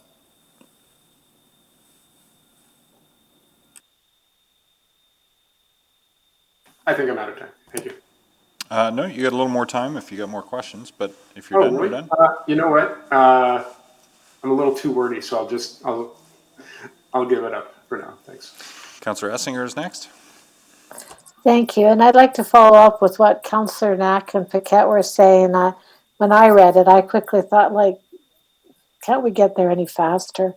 And I guess I'm wondering, when does our community see something different? When will they start seeing this has changed? That's a great question, and I would like to have those community members that we've met with, and so with my time meeting with them, as we were meeting and putting those other pieces, they anecdotally were telling us they were seeing a difference within their communities and reporting some of those differences. So I was happy to hear those comments from those community members, but I do know that there is a ton of work to do, and part of our longer-term strategy is to put in place those indicators, targets, and measures and outcomes and report those back to council and show you how we've moved the dial. Thank you. I think you had said that there's a new vigor, a stronger, faster response. So I'm hoping that they will see that as part of this work. The one thing is, you mentioned, I think, an online reporting tool. When I got a couple just yesterday on another public problem property, who do they call? Is it clear where they go first? Yes, that was a concern that was highlighted with the multiple inputting areas that when people complained about problem properties. And so we've developed a public-facing website that outlines the problem properties initiative and the online complaint registering process that's on that website. Because we're still getting calls, so I don't know that people know about it then or are aware of it. So I think that's an area of communication that we have to go through. My other question is around the grant, which I think is phenomenal. But I don't know how many problem properties we have. I think a couple hundred. So 5 isn't very many, but it's a place to start. Are we looking to be able to scale up when we're done? Thank you, Councillor. We did try. We are starting this as a pilot project, so that is why we've taken the 1.5 million out of the Affordable Housing Reserve to see if this will actually work, to see if there's a number of nonprofits who would like to try this. And but if it does work, and we do see that it's successful and can change those streets, we will come back to council and report and talk about expanding it. But it is deliberately small right now for that reason. Okay, so that we can, if it works, we can really run with it. Okay, thank you. That's all my questions. Thank you. Councillor Nicol?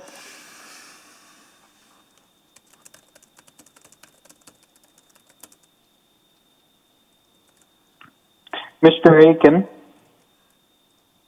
please tell me you're not going to spend money without a governance model in place first. Certainly the governance model would help support and direct the resources, absolutely. So that's, no, you're not going to spend the money until you have an overseeing governance body. Yes?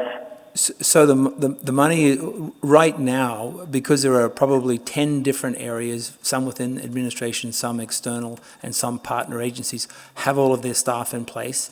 We've been working over the last 18 months or so to highlight those areas like the escalation group with risk.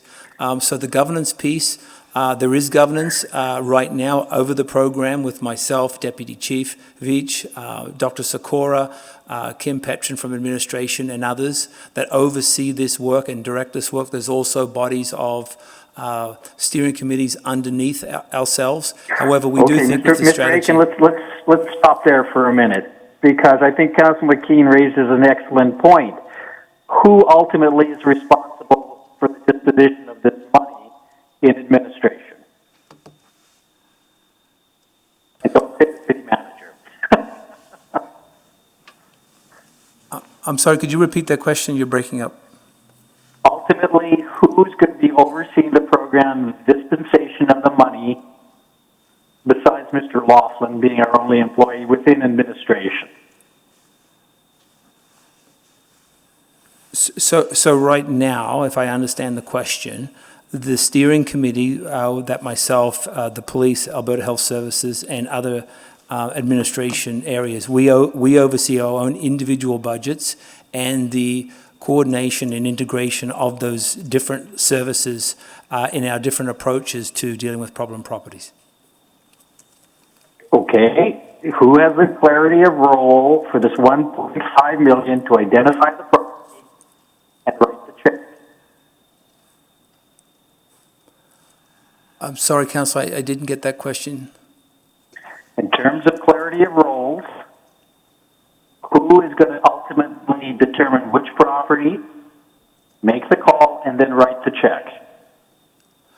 So when it comes to the escalation, we have all of that captured in documents in terms of references and the escalation criteria of which properties get looked at by the group. We have all of that documented. No. Thank you, Mr. Mayor. Thank you. Councillor Banga? Thank you very much. So, whoever can answer this, problem properties are not just residential. They're also in the other parts, industrial, etc., etc. Are we just taking care of the problem properties in the residential at this point in time? As Ms. Petrin pointed out at the beginning of the presentation, Councillor, problem properties are on a continuum from the smaller ones that may be as simple as a vacant lot to a residential, all the way to industrial, commercial, and other types of properties that may or may not have housing implications, people implications, and so the spectrum of problem properties is broad and wide. So right now we are concentrating on just the problem properties in residential? Is that what we're saying? No, that's not what we're saying. What we're saying is we recognize how broad problem properties are, and we're looking at all of those facets with our agencies and partner friends to deal with it at all the different levels. So it's certainly not just residential. Okay. And then I also heard that you heard from all the stakeholders, they want us to act stronger and faster. And how are we doing that stronger and faster? I mean, all these complaints come before CSLAC, Community Standards License Appeal Board, whatever. Is that process going to be circumvented? What's going to happen to it?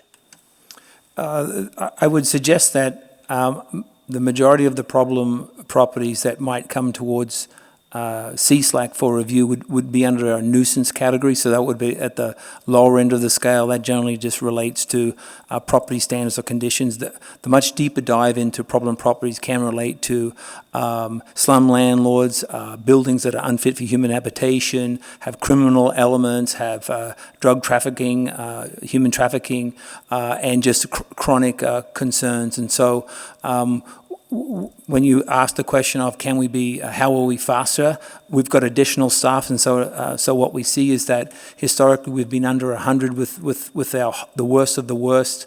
We saw an escalation to over 100, and we're on track to see a 50% increase in those numbers. So I think the additional resources that have been brought to bear and the approaches will allow us to use the legislative tools more accurately, appropriately, and when required, more firmly, but also having the resources to respond in a more timely fashion. Okay, and then the problem properties belonging to individuals. How do we plan getting rid of them? Rather than if they don't want to sell it. So I think there are a number of legislative tools, some potential criminal code tools, provincial acts that we can use, municipal bylaws, and right now some of our action plans talking about tweaking what we can tweak and using those tools with the resources and better deployment. So I think there are a number of tools in the toolbox that we can use. Obviously there's educational and awareness pieces, but also knowing which hammer to use, which tool to use, which carrot or stick to use will all be useful in moving forward as we deal with these problem properties collectively or as on a case-by-case basis, but also knowing that we have around 100 to 150 on our sort of worst of the worst list, and we have those on our radar, and certainly we'll be following up on those. Okay. Are these grants available to individual property owners? Sorry, I didn't get the question. Are these grants available to individual property owners? Let's say homeowner who neglects to take care of his home or whatever? Councillor, no, these grants are for nonprofit organizations who would go in and either redevelop, buy, or demolish those properties. So they would have to be properties that were available for sale or on the market. Okay. Are these, there are many properties in this category with nonprofit organizations, or like, where we can actually attain those, or the nonprofit organizations can actually buy them? Yes, there are, we heard earlier from CDC, who is already buying some of these properties, and we do know there's a few other nonprofits that are interested as well. Thank you. My time is up. Thank you. Next is Councillor McKean and Councillor Knackers, both on the second round, I think. Could I get a motion for a second round of questions? Okay. Councillor So Walters, moved. thank you. I'll second that. I will hazard unanimous consent. Is there any objection to a second round of questions?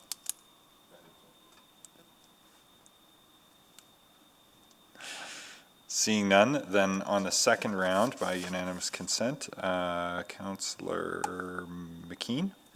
Thank you, Mr. Mayor. And I don't know who could answer this, but in looking deeper into the criteria, we are going to take into account on the grant program the existing non-market housing ratio. Yes. So which might put a bit of a fly in the ointment.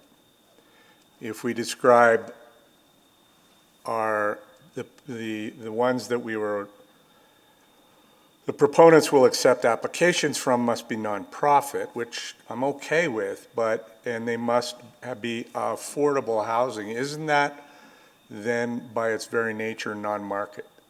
And if it's by its very nature non-market, might some communities then not be, might restrict new non-market housing because they're at the 16% or higher?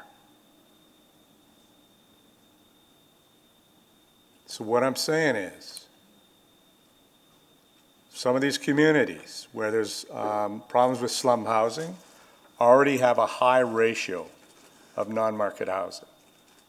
And we have established as a citywide goal 16%. So I'll name Macaulay. It's in Ward 6. Macaulay was either very close or above 16% without the shelters being included. And so let's say there's a house that a nonprofit agency wanted to buy, get a grant for, and redevelop.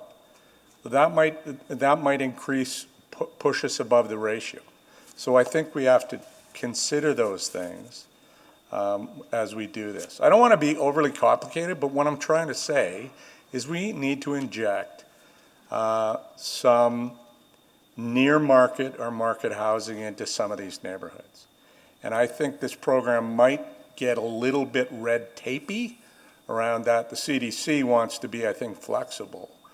But if there was, one of the applicants wanted, there was 3 lots side by side, and they could put in a small rooming house, they might apply to do that, and it would fit our criteria. And if it's that, and that's in Macaulay, I will have torches and pitchforks coming at me in City Hall. So that's where I'm hoping, I'm gonna vote for this because I sort of trust, because I trust you guys.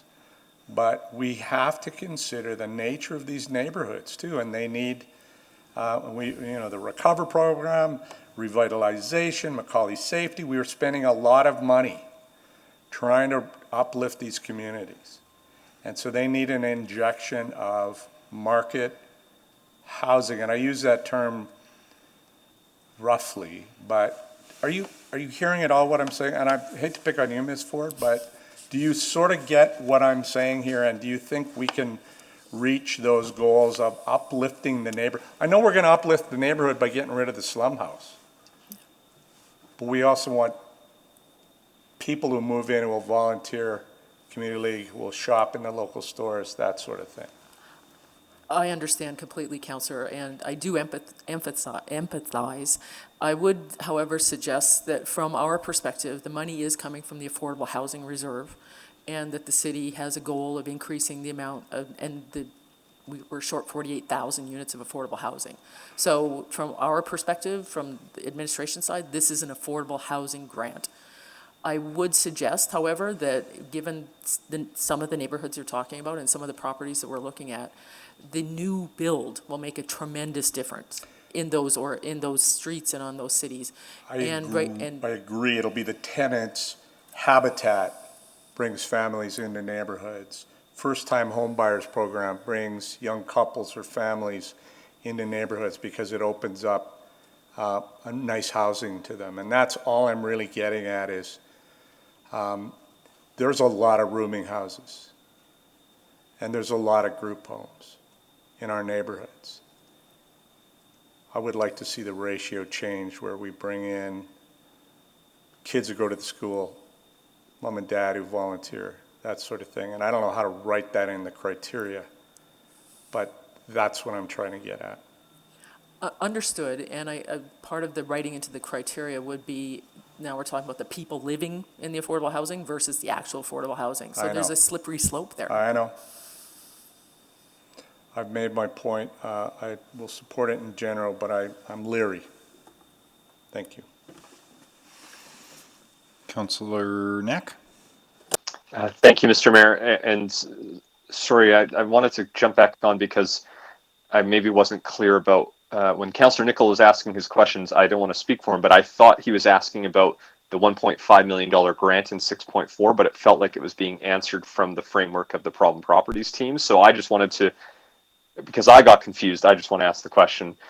I believe the intent and what I would ask is the 1.5 million, we have a framework that is in attachment 2, but before you start handing out money, there will be additional work around the governance, the people who will ultimately make the decision, where they're not going to start handing out money tomorrow until there's additional work done based off the framework that we're approving in the attachment 2. Just if I'm understanding the question correctly, and Mr. Kersop may be able to help us out, once the grant is approved, we would immediately begin the process of opening up for applications and approving those grants that do qualify.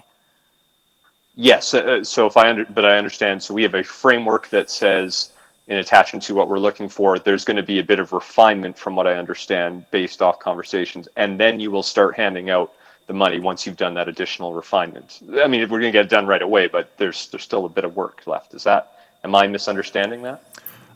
Yes, Councillor. The term sheet is here because there is a number of city policies that control how affordable housing funds are distributed, and so these are the high-level terms of the program. There can also be some administrative additions to this, but this is the nuts and bolts of it. So generally speaking, yes, there may be some adjustments, and then that's how the process is working here. Okay, I just want to make sure. Thank you. Those are all my questions. So I think we need to get the motion on the floor before we do anything else. There are two, though. The first is to receive 6.3 for information. I'll move that. Thank you, Councillor McKean. Seconder? Councillor Walters? Okay. Any commentary on the receipt of information on 6.3? Problem Properties Action Plan. Not seeing any. Please vote on receipt of information.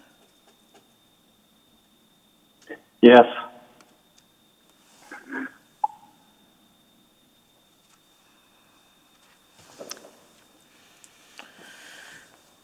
I believe I have 1 verbal, 2 through MMSX, and 10 through the vote bot.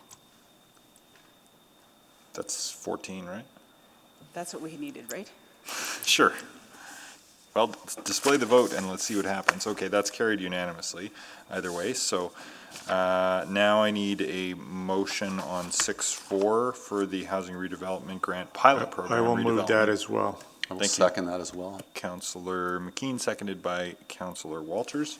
Okay, speaking to it. Or, yeah, we've done questions already. Is there anyone wishing to speak to it?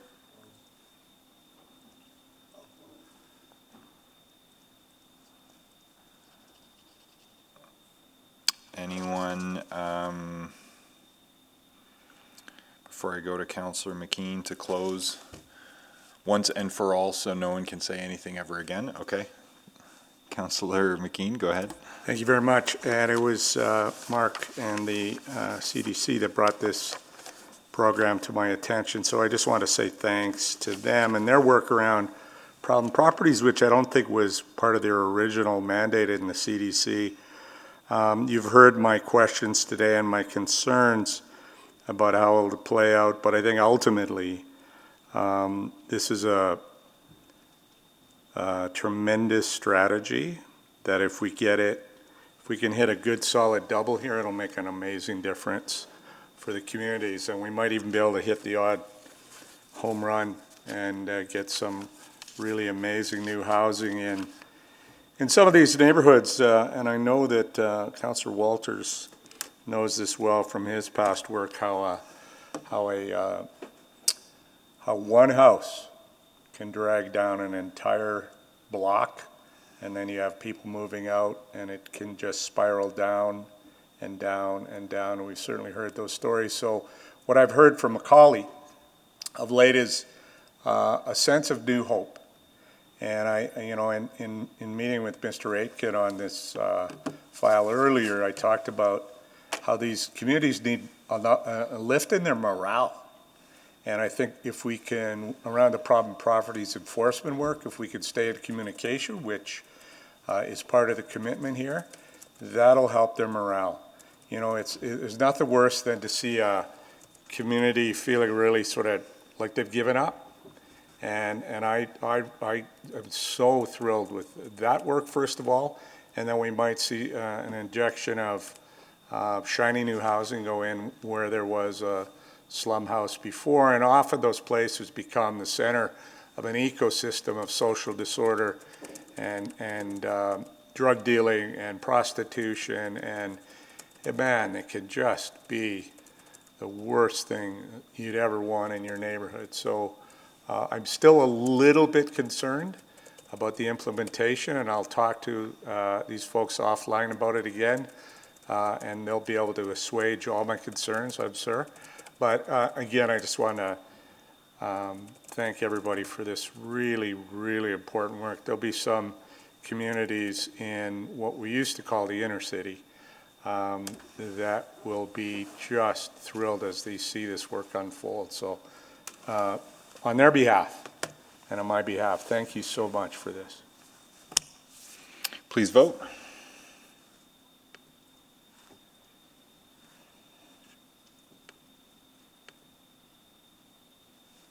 Yes.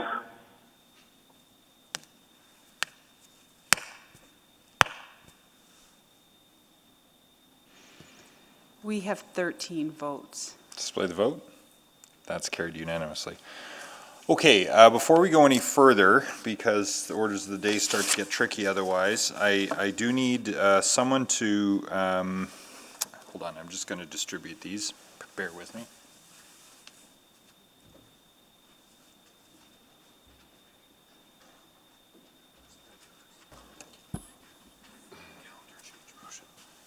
So I'll ask Councillor Walters to make a motion waiving the notice requirements, thereby allowing Councillor McKean to make a motion to delete the special, or cancel the special meeting that would have otherwise happened this afternoon. So Councillor Walters. So I'll move to request permission to make, or I'll move to allow Councillor McKean to request permission to make a motion without notice regarding the change to the council calendar.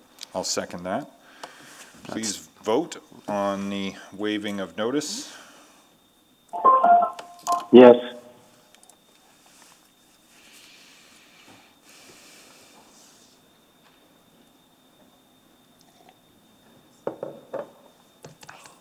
Think we have 12? We're just missing one. Is it me? I voted during through Mr. M6. Oh, no, yeah, we've got 13. Okay, sorry, I'm keeping you on your toes. You're keeping me Sorry about that. Display the vote, please. That's carried. And then Councillor McKean. Mr. Mayor, I'll move that the June 29, 2020 special city council meeting be canceled, and that orders of the day for the June 29, 2020 city council meeting be changed to recess at 5:30 p.m. with continuation on June 30th, 2020 from 9:30 a.m. to 5:30 p.m. Second. Thank you. I'm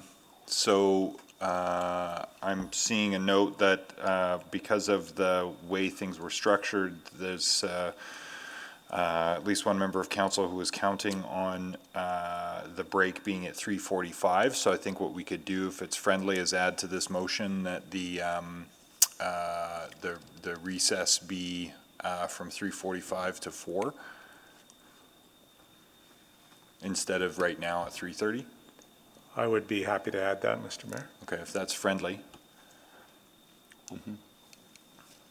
Okay, so that would be 15 instead of 30, but time is of the essence here, so I think we can at least accommodate the 3:45 time. With the adjustment, so that we'll do 15 more minutes of work and then break 15 minutes later than usual, please vote on the cancellation of that other meeting.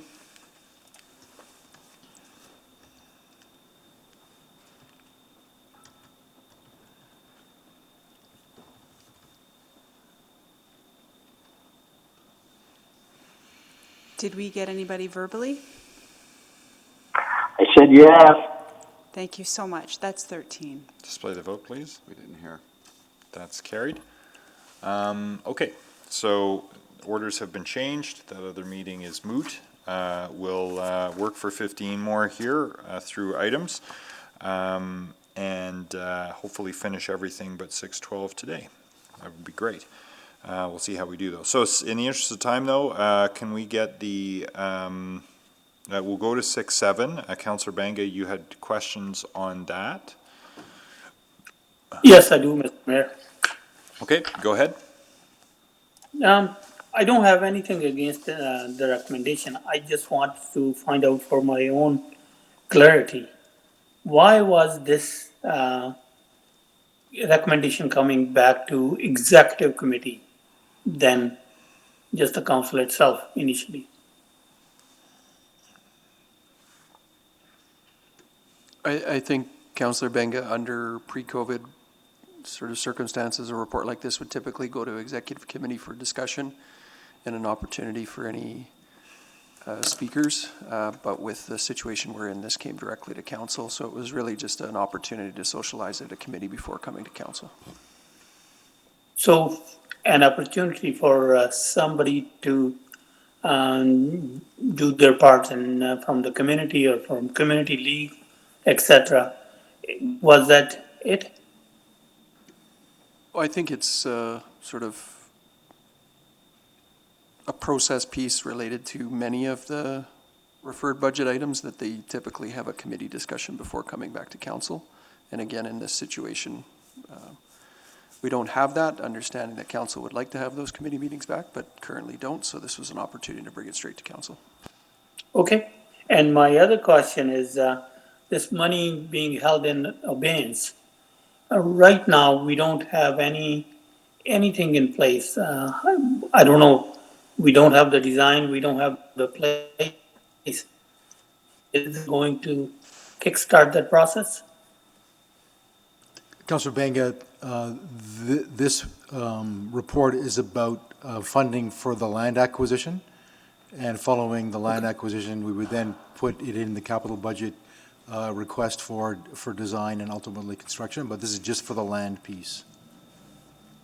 Okay, thank you. If there are no other questions, I'll move the recommendation. Sure, you can certainly put the motion on the floor. Seconder? Second.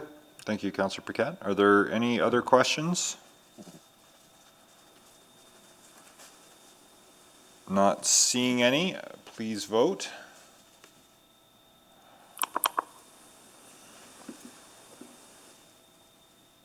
Yes.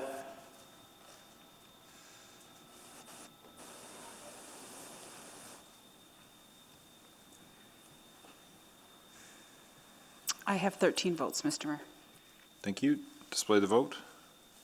Carried unanimously.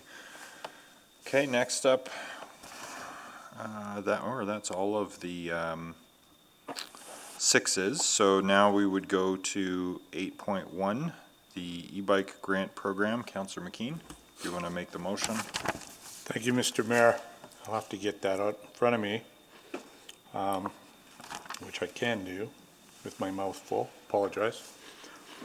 I will move, and if you give me a minute to introduce it after, I would be happy, that the Economic and Environmental Sustainability Branch budget be decreased by $50,000 in 2021 and $50,000 in 2022, with funds released to the tax levy to defund the e-bike grant program. Just briefly in. Seconded by Councillor Knack. Okay. Just to quickly introduce this, it was becoming pretty clear to me that I was getting a lot of really, really furious emails from people that I wouldn't normally expect to get them from. And it was very much in the context of COVID that to a lot of people this felt really overly generous at this time, that some people wouldn't be able to even afford a $500 to $700 bike, and that those rebates coming for people when a lot of others were out of work or losing their business was really fanning the flames of discontent and bringing, I would suggest, reputational harm to the city for a program that was well-meaning, and the people who worked on it, I mean no criticism of them. The only other thing I would say in my introduction is I'm completely open to amendments that would redivert the funds into other sort of biking infrastructure, I know, and then in trying to get some bike racks for 124th Street for businesses who would approach me about it. I was told that we don't have that kind of funds for that right now. So there might be some other opportunities to use this to encourage biking in a more democratic way. And then we're in the midst of COVID, so there might be other opportunities for the money as well, and I'm open to hearing those, but I wanted to put this on the floor, and I've done that. Thank you very much. Thank you. I have so far Councillor Paquette, Councillor Henderson, and Councillor Walters. Councillor Paquette. Yeah, thank you. And completely understand the optics reason for this motion. But I am concerned a little bit about folks who went out and purchased bikes, making a big move from one mode of transportation to another with the belief that they could access the rebate, but they've now been cut off. And, you know, their intent was to take advantage of this program because maybe they couldn't afford to buy the bikes previously. And so I'm just wondering if there's any consideration on that to sort of tie up loose ends so that we're not sort of breaking a perceived promise to the public. Councillor Paquette, Ms. McCabe here.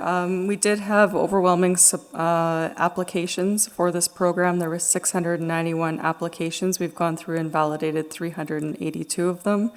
And with $50,000 of available funding, 83 people would be eligible for the debate. And we did hear anecdotally, part of the reason for a person not purchasing an e-bike in the past was the financial barrier associated with it. Okay. And, you know, fully understand people say, well, then buy me a car or buy me, I get that. But we sort of made a commitment to people. And so if there's a reputational danger of people being angry for the program in a time of COVID, there's also an equal reputational danger of offering something and then snatching it away without notice after people have already invested money into something they thought would be there. So that's just something I'm a little bit concerned about. And the other is, I would assume that a lot of the anger that people have about this is because they see it as a giveaway rather than an investment in saving infrastructure and reducing congestion, which actually benefits all of us, and we have an analysis on that. Councillor Paquette, the program had a number of outcomes that it was associated with. One is about market transformation for low carbon choices and normalizing electrification of the fleet. But you are right, it's also about mode shift and for people to be able to extend their day-to-day trips, as well as to be able to get in and out of the valley. That's something that an electric bike allows for, is for you to be able to efficiently get in and out of the valley. Yeah, so if we have data though that could show the public what the benefits, the hard benefits are for them, that would be great. But the other thing that I'm curious about, the last thing that I want to ask about is, oh great, and it escaped me. It came out of, okay. So the other question I had is, like, do we have at all a map that sort of shows the concentration of where these requests are coming from, and maybe a demographic breakdown? Because if we have that data, we can show that there's a need, for example, with seniors, or we can show that this is an area that maybe is generally cut off from other modes of transportation, might be taking advantage of this program. Do we have that sort of data?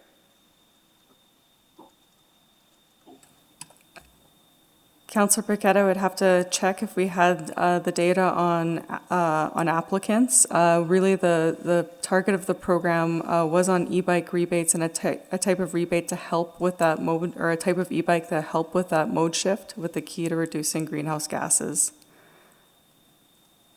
Okay. All right. Well, I would submit that maybe we need to be measuring who's using it and why. Okay. Thank you. Thank you. Had the order wrong, missed Councillor Knack. He's up next. Thank you, Mr. Mayor. So just a few questions. So one, just related to Councillor Paquette's question, the motion doesn't stop this year's rebate. It would just stop the next 2 years. That's how I read it, correct? That's how I read it as well. Okay. Thank you. I just want to, and that's an operating expense, right? That's why it's going back to why currently it would be worded back to the tax levy? That's correct. It's a grant program. Okay. And that's and maybe to the mover, I just wanted to double check. So this was specific to the e-bike grant program. It didn't reference, as I read it, the electric charging station portion as well? Councillor Knack, no, it focused solely on the e-bike grant program, the 100,000 remaining in the program, not the 50,000 that would have been allotted this year, committed this year. So we didn't make commitments this year and pull them back. We were actually following through, but in next 2 years, 50 and 50, we would eliminate those.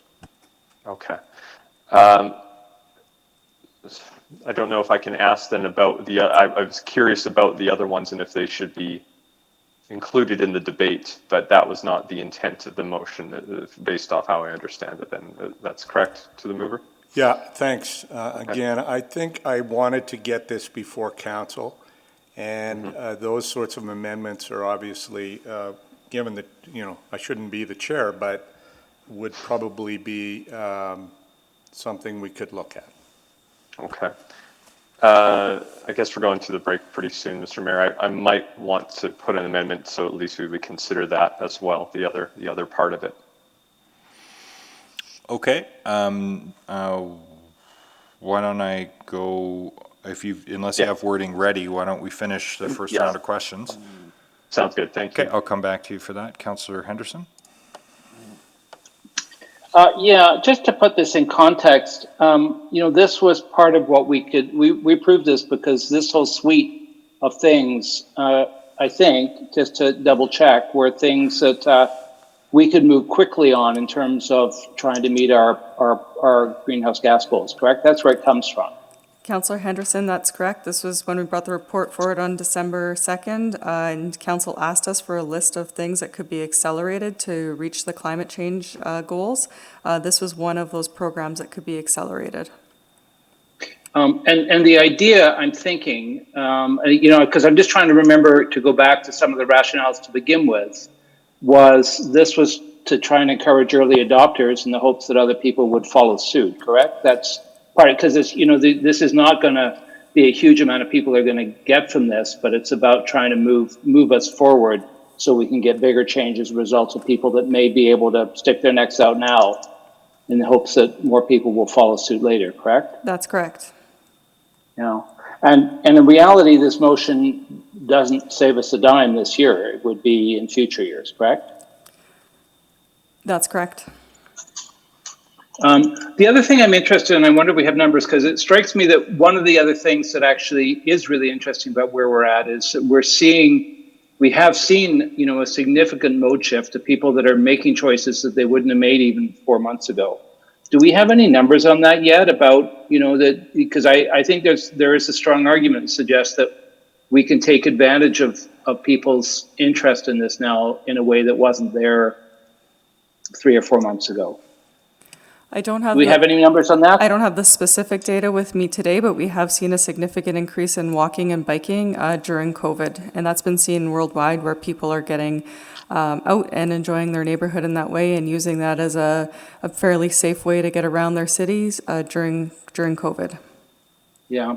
Now the money for this year was snapped up literally overnight, is my memory. It was like gone within 24 hours. Do we have a sense? I'm also interested in Councillor Paquette's questions about what kind of people are applying and why, but we don't really have those numbers yet. I don't have that information in terms of who the applicants were, but if the program was to remain intact, one thing that we would do for future years of the program is to do a GBA plus analysis, a further GBA plus analysis on the program. Yeah, because I have some anecdotal information, and when I speak to this, I'll be happy to share it. But just in the form of, it would be interesting to know that. And then the other thing is to remember that the maximum that we were putting on the table was 30%. They're still having to come up with the lion's share of the cost themselves, correct?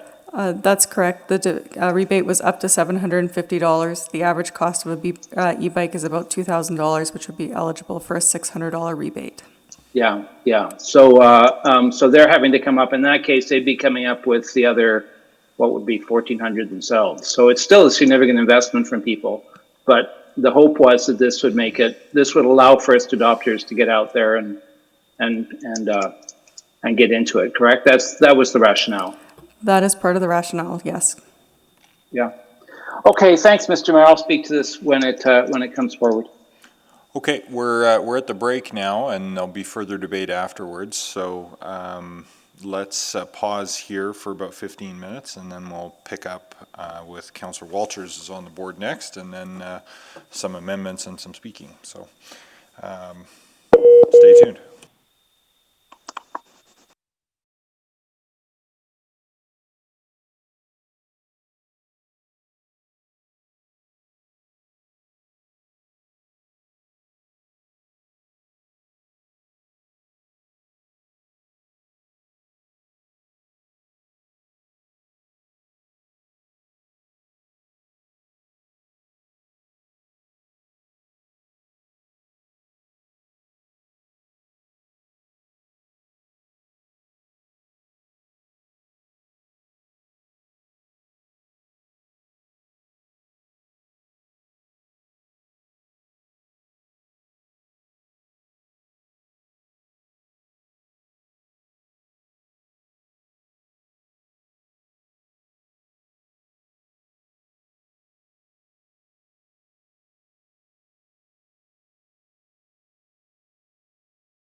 Welcome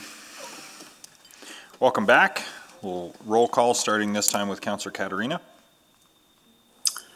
I'm here, Mr. Mayor. Super. Councillor Zadig.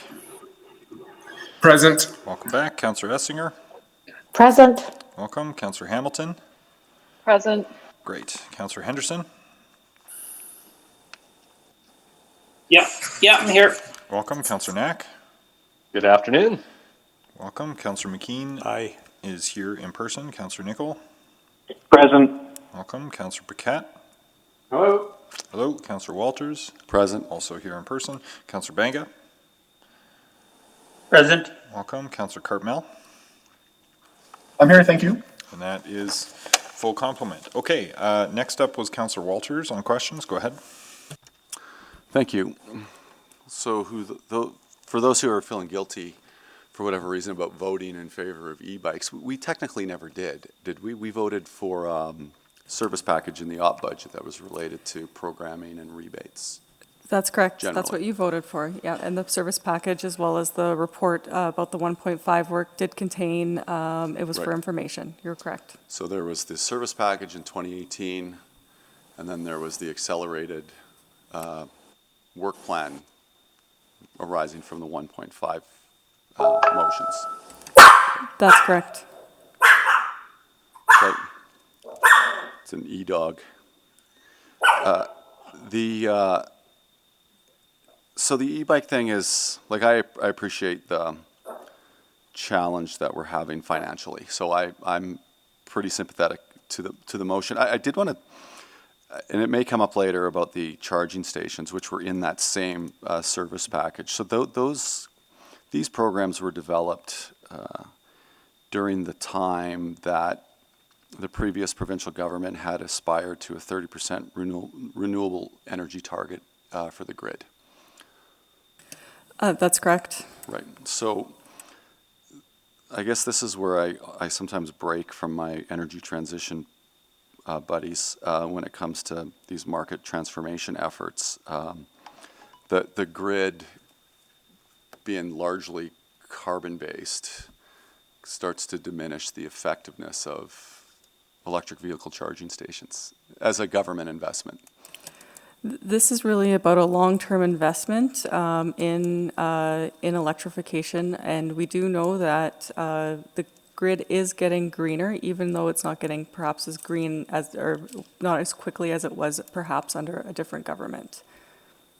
So, but one can argue that, while there's certain things we can lead on and sort of put a marker down that we're just gonna go for these things. Certain things we just have to follow higher order regulators in terms of the energy grid. We don't control it. It's controlled at the provincial level. And so this is one of the things that, while it's long term, it wouldn't necessarily deter us from our 1.5% aspirations in the short term to do some of these things later, knowing that we're going to have to do some things now, some things midterm, some things long term. That's correct. In order to achieve 1.5, there's going to have to be a variety of actions that'll need to be done in the short term and long term, and this was part of the package of some of the things that would help achieve those targets as outlined in the climate change plan. Even electric vehicles with Alberta's grid are less carbon intensive. They have a lower carbon footprint than a gasoline vehicle. So this still will make strides in this file. Right, and I'm not going to get into a big debate about the size of them, the manufacturing, how far they're shipped, all that stuff, which adds into the total emissions profile. So I won't say much more about an amendment that we haven't seen yet, although I'd be interested in discussing that when it comes. So, but to the motion before us, this would just suspend. The word is the funds be released. So that means we wouldn't then do the e-bike program in the following 2 years, so 21 and 22. If I read that correctly. That's correct. Okay, so that money goes to the tax levy. That's the intention of the mover. Okay, thank you.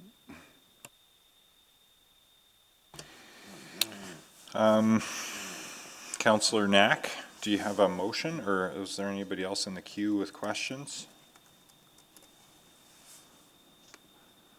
Councillor Henderson, you have more questions?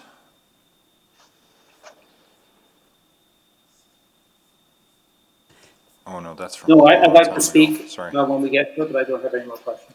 Okay, sorry, I just had to scroll down on the thread here. So, Councillor Knack with the amendment, go ahead.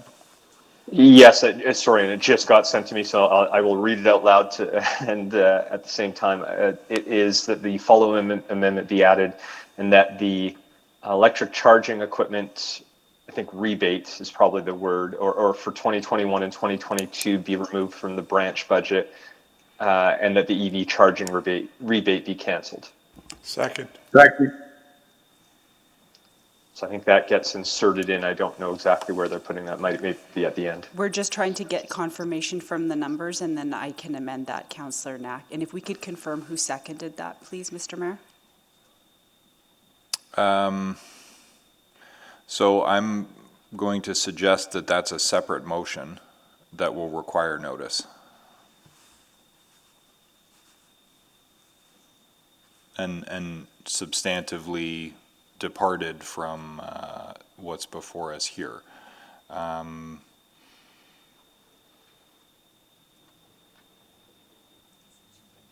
Okay, I can do that then later at the appropriate time, and that will give us time to get the numbers, and then I can give notice for that. Yeah. That's fine. Thank you, Mr. Mayor. That's fair.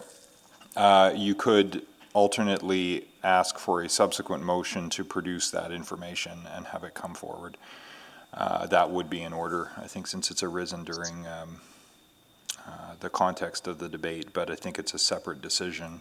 It's a related but separate decision from this, and increases substantially the scope of what's before us. So that would require notice. That seems fair. Thank you. Yeah, I'll do that at the appropriate time. Okay. So are there other amendments?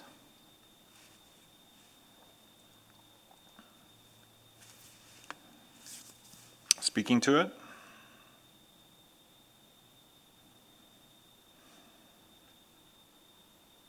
Yes, please. Councillor Knack, speaking to it? Yes, or I think Councillor Henderson was before me. I think he had said. Doesn't matter. Go ahead. Okay, sure. Thank you. So no, I wanted to say I'll support this motion, and for a couple of reasons, and I recognize that the impact wouldn't come until 2021, 2022, but I think at this stage it is safe to assume there are going to be financial I'm going to make an assumption that the financial impacts that we're dealing with won't all be resolved by the end of this year. We've made a lot of changes over this last year to adjust for the shortfall that we're experiencing. I think we may see some of that carry over into 2021. And I would like to, when I think about my prioritization, this is a little bit lower than, as an example, something like our transit service, which right now today is not operating at our standard level, and we aren't quite sure when it will. And if there's a chance that something like this could be carrying over into the new year, there's 50 areas right now in the city that are without transit service, which I view as a little more essential than a rebate right now. And that's one example of many that I think council should have a debate on at the end of the year when we do the next budget. Because I think there will need to be a sort of modified version, and it's already been talked about at other pieces of a prioritized exercise that will go through a budget. And I think freeing up this money, albeit small, will make a difference in some of those areas that I think are more essential. So that's why I feel it's important to support this. And I imagine, and there's going to be a fair critique around this is the low-hanging fruit, and when are we going to, we always seem to pull things away from active transportation infrastructure, and I think that's a fair conversation to have at, again, another time that's not before us today, around how much we actually put into roads versus transit versus all of those other pieces. But in the meantime, this is something that is tangible, that we know about, that is in front of us today, that I think is not a priority in the overall series of priorities that we have. So I will support this, and then, as mentioned, when the appropriate time comes, ask for some further work on the other items. So thank you very much. Bye. Thank you. I have Councillor Henderson, Councillor Essinger, and Councillor Walters. Yeah, I won't be supporting this. You know, we were sitting here barely 6 months ago, maybe even less than that, looking at the numbers that we have to do because we haven't done anything for 20 years to meet our greenhouse gas targets. And recognizing we were already behind the 8 ball, and we asked administration to go out and bring us back the things that we could do quickly because we recognized that we couldn't wait. And we set ourselves all sorts of targets and goals. And I said at the time, the real test will be whether or not we're going to stand by those targets and goals, because we're really good at setting targets and goals and then coming up with reasons why we can't then do them. We have the advice. You all got the memo from our Energy Transition Advisory Committee saying that this is one of those pieces that we need to get ourselves to changing citizens' habits if we're going to meet our goals. This is not about our operation. This is about moving the entire city, and that is going to be the hard piece of work.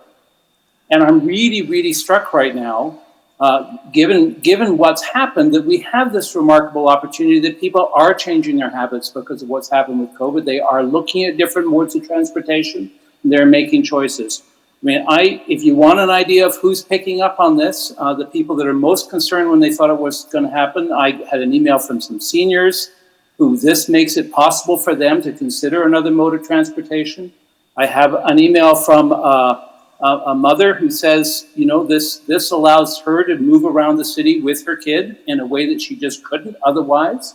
Those are the kind of people that are using these programs and are buying e-bikes. And I think there's a golden window right now in terms of people's habits changing that we need to be able to walk through that window. We keep on talking about reimagining our city. We keep on talking about rebuilding a different kind of city. And this is one of those places where the fact that this money was snapped up overnight says that there was an interest and a hunger for this. And there's an awful lot of people, I think, that will follow suit. This is about encouraging the early adopters so that we can actually move on to a different kind of city. And if we're gonna, you know, this is not in the big scheme of things, this is a meaningful piece of money for the people that will take advantage of it. It is not a huge piece in the puzzle of city. You know, this will not buy us anything in terms of other city operations.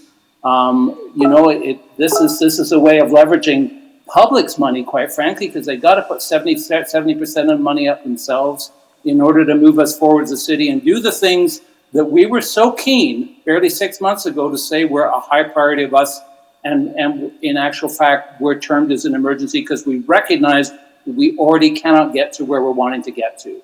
And if we start pulling back on that stuff at this point and lose another 3 or 4 years, because there's always a reason why we can't do it now, then any chance of us meeting our goals are out the window. And once again, we'll be sitting here 5-10 years from now going, oops.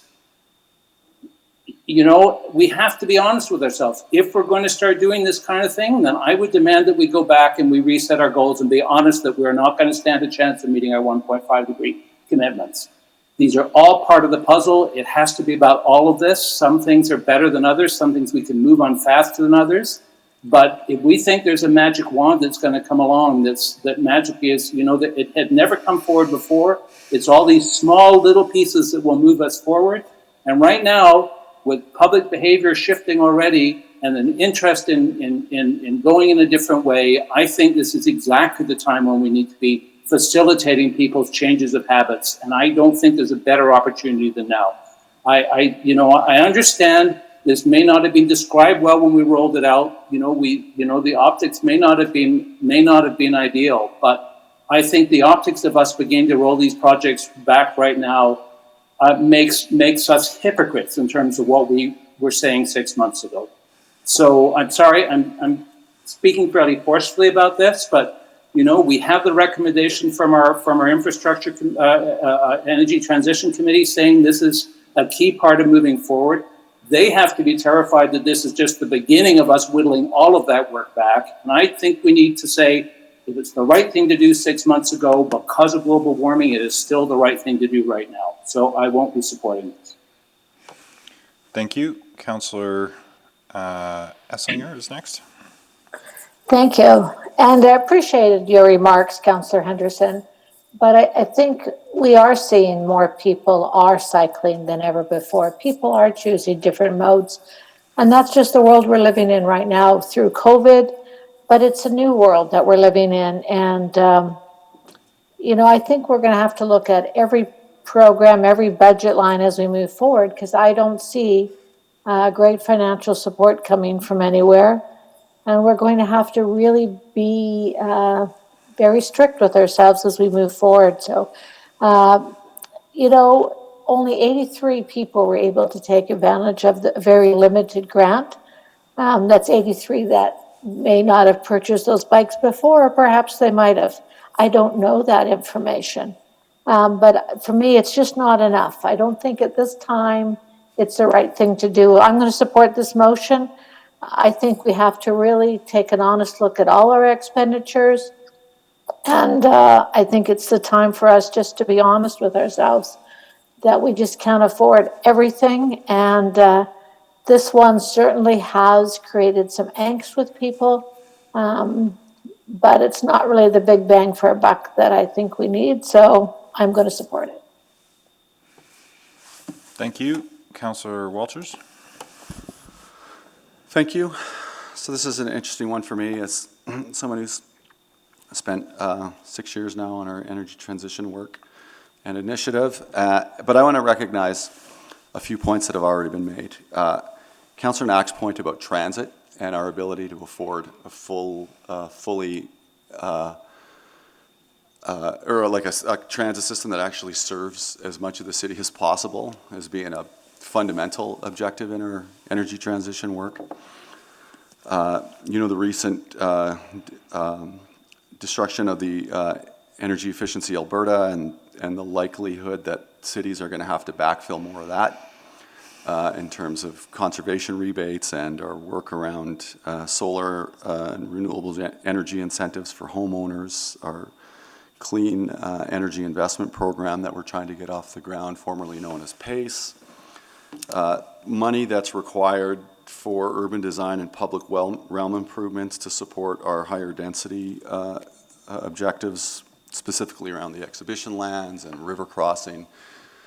There are so many things that are a priority within our energy transition work that I think are more valuable than this and that are not funded properly right now. So I'm going to react to Councillor Henderson's passion to suggest, and contrary to the inevitable outrage we'll hear on Twitter about, us not taking climate change seriously, this is a matter of reprioritizing within our energy transition and our 1.5 degree work. So I reject the notion that we've done nothing in 20 years. Think about the significant investment that this city council's making in transit, in LRT, in many other areas to promote a denser, more sustainable urban form throughout our city. The political capital that we've spent with other orders of government, both political capital and actual financial capital to do things that help us achieve our 1.5 degree target. I do not buy for a second that this is an acquiescence to doing nothing, that this is a time when we're pretty close to broke, and we have to be a lot more focused on the right priorities within our energy transition work, and there are so many other things that we could spend this money on.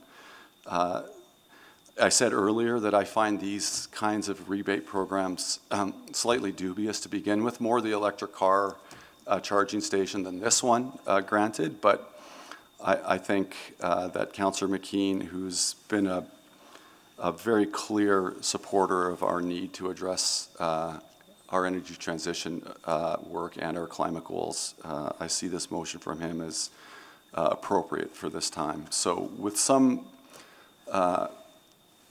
hesitation, because I do see it as valuable in the if we had the ability to do everything right now, I would be happy to continue to support it, but this is not a time when we can do everything. So I will support the motion.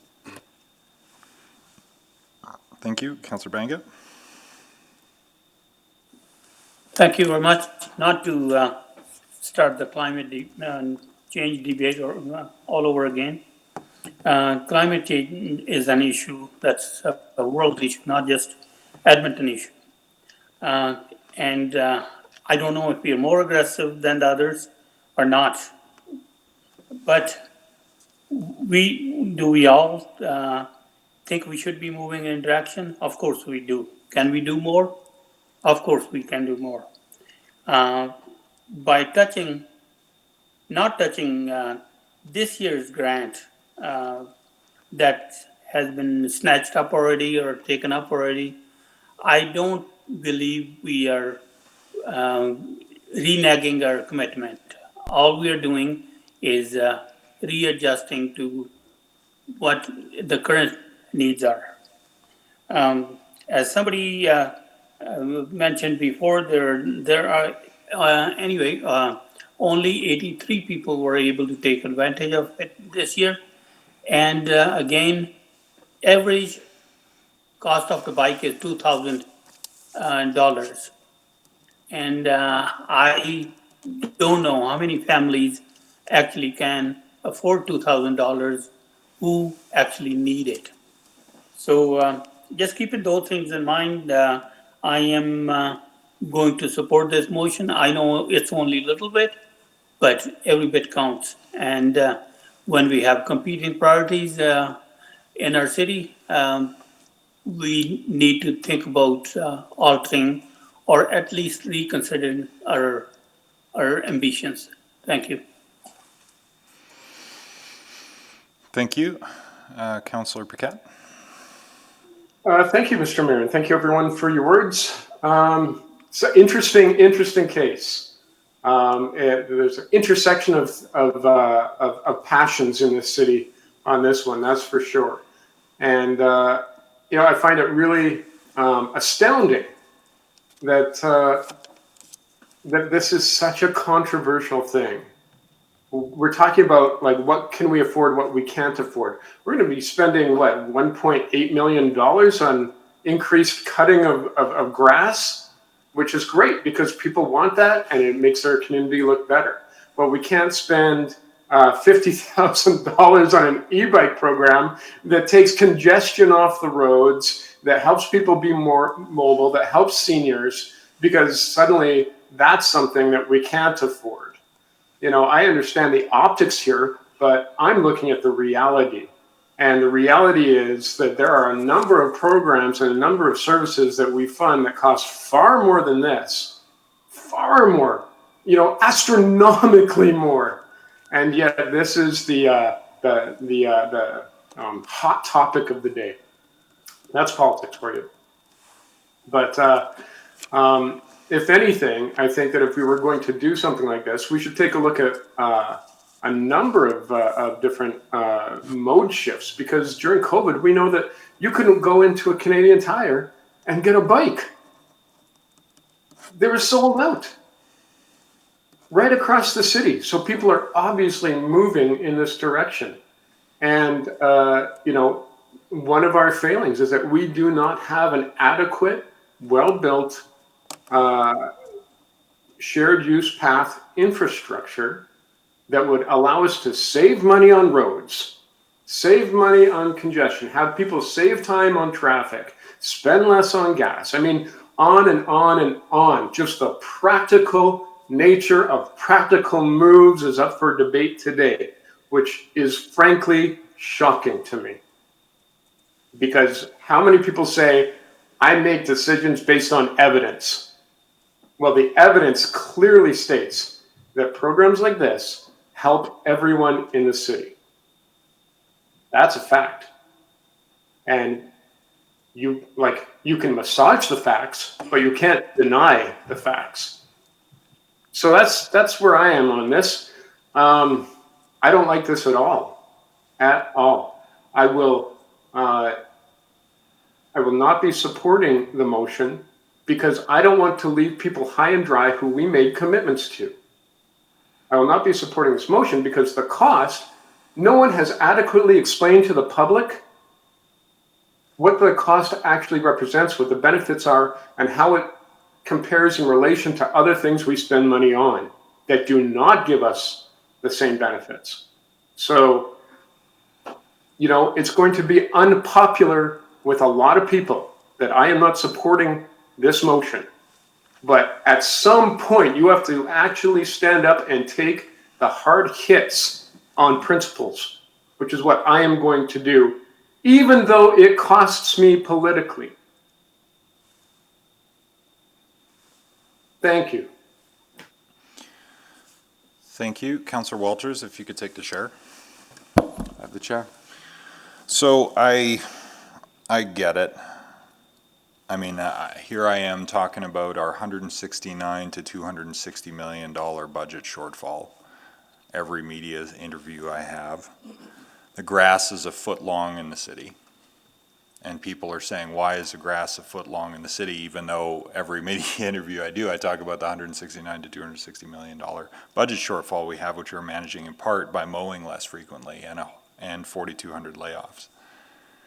And so the city rolls out this rebate program that was already in the works and gets massively oversubscribed by a factor of 3 or 4 by people who are interested in going in this direction. Maybe some of the people were doing that anyway. That's the problem with incentives, is a free rider issue, and you never know if people were going to do it or not. It is one of the challenges with all incentive programs. But I know that a lot of bike retailers who were having a good year anyway were really pleased to see the uptick in interest. People walking in off the street. I talked to a couple of retailers and they said a lot of people were really curious. Like, I've been thinking about doing one of these, but that got them in the store and got them asking questions and spending some money, which I thought was one of the things we wanted to see happen right now. But we can argue that the bike stores have done well this year and didn't need that. And so it is, in light of the context of this and the way it rolled out, and just timing is everything, good and bad in politics. I get it is absolutely good politics to cancel this program. Absolutely good politics. And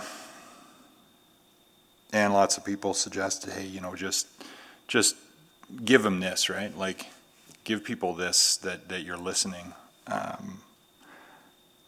But it's bad policy to defund our climate initiatives. And I don't fault administration at all in this, because we said very early on in the crisis, when we started looking at the city's financials, we said, let's try not to set ourselves back on our strategic goals and our areas of urgent priority. And having put the climate imperatives in our strategic plan and then amplify the urgency around that, building on what Councillor Henderson was saying earlier.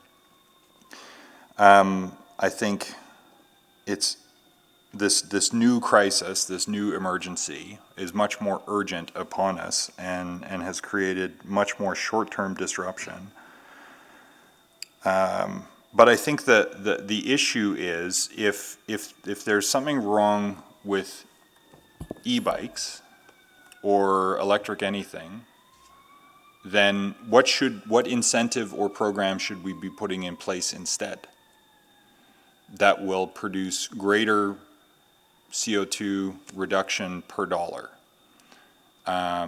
Because what I've seen and what constituents have sent to me in the last while and what's widely available is that this is a pretty good bang for buck as incentives go to reduce emissions, not even accounting for mode shift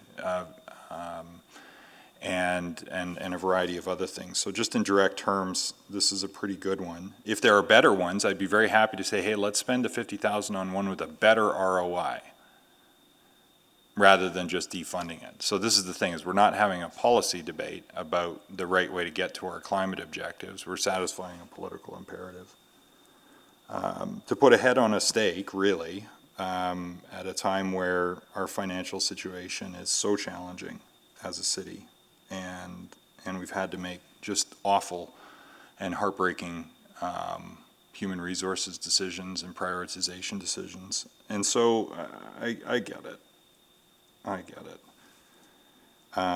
But I do think the policy conversation should be, do we want to defund our climate initiatives, and to what extent, against other priorities? And within our climate profile, what should we be spending it on? And we're not having that debate. So I hope we will have that conversation in the context of reimagine and relaunch and our difficult realities, but I hope that this piece of our future ultimately is one we're going to think carefully before we go too far into defunding. If this is all that happens, that's not the end of the world, but I'm out of time. So I'll take the chair back. Return the chair. Thank you. Anybody else? Councillor McKean to close. Thank you. Thanks, Mr. Mayor, and thanks, everyone. You're right, Mr. Mayor, about having a policy discussion, and I hope we can do that. And if I was a little too blunt in my motion today, I apologize for that. But I've come to believe over the years that a pothole is not a plot hole, that the citizens of Edmonton, they get furious about a pothole because it symbolizes something to them, and it symbolizes the degradation of their city and a lack of due care and attention by their elected officials, the way they see it. And in this case, I was hearing and seeing a lot of assumptions and symbolism around this particular relatively small investment in energy transition. And it's not 6 months ago. Things have changed dramatically in 6 months. People have lost their jobs. And I don't want to over-dramatize that or guilt anybody out, but people have lost their jobs. Businesses are teetering on the brink or have gone into the brink. And so when people saw this and read about it, to them it said, City Council just is so tone deaf, so out of touch, that they're giving away up to $750 for a fairly lavish purchase. I own an e-bike. I love my e-bike. I bought it 4 years ago. And it helps me do trails that I wouldn't be able to normally do because I'm not as young as I once was.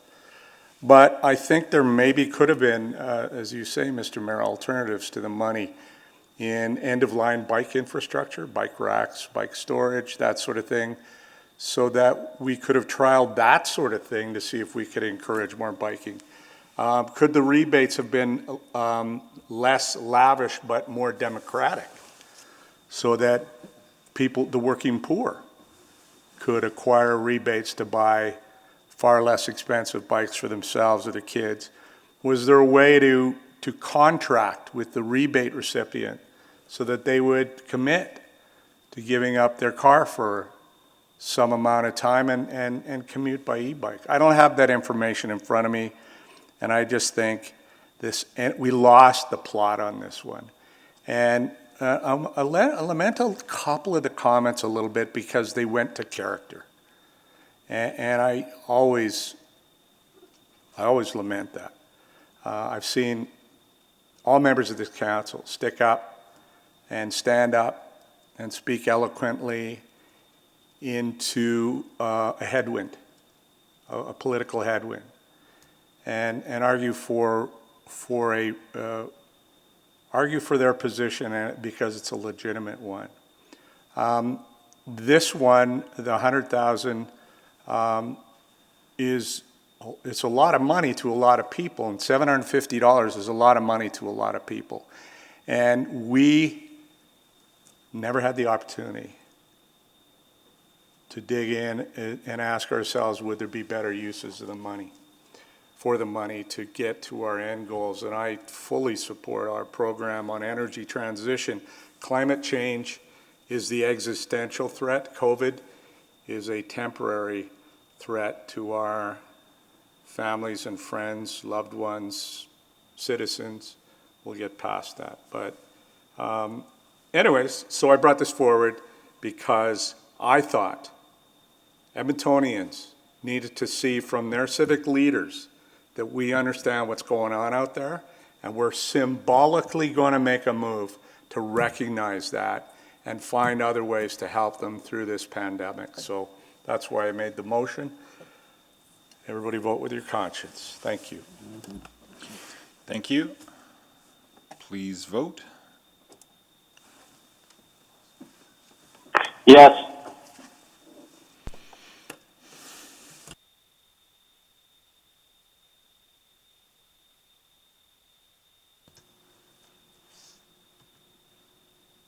I believe we have 12 votes, Mr. Mayor. We now have 13. Thank you. Thank you. Display the vote.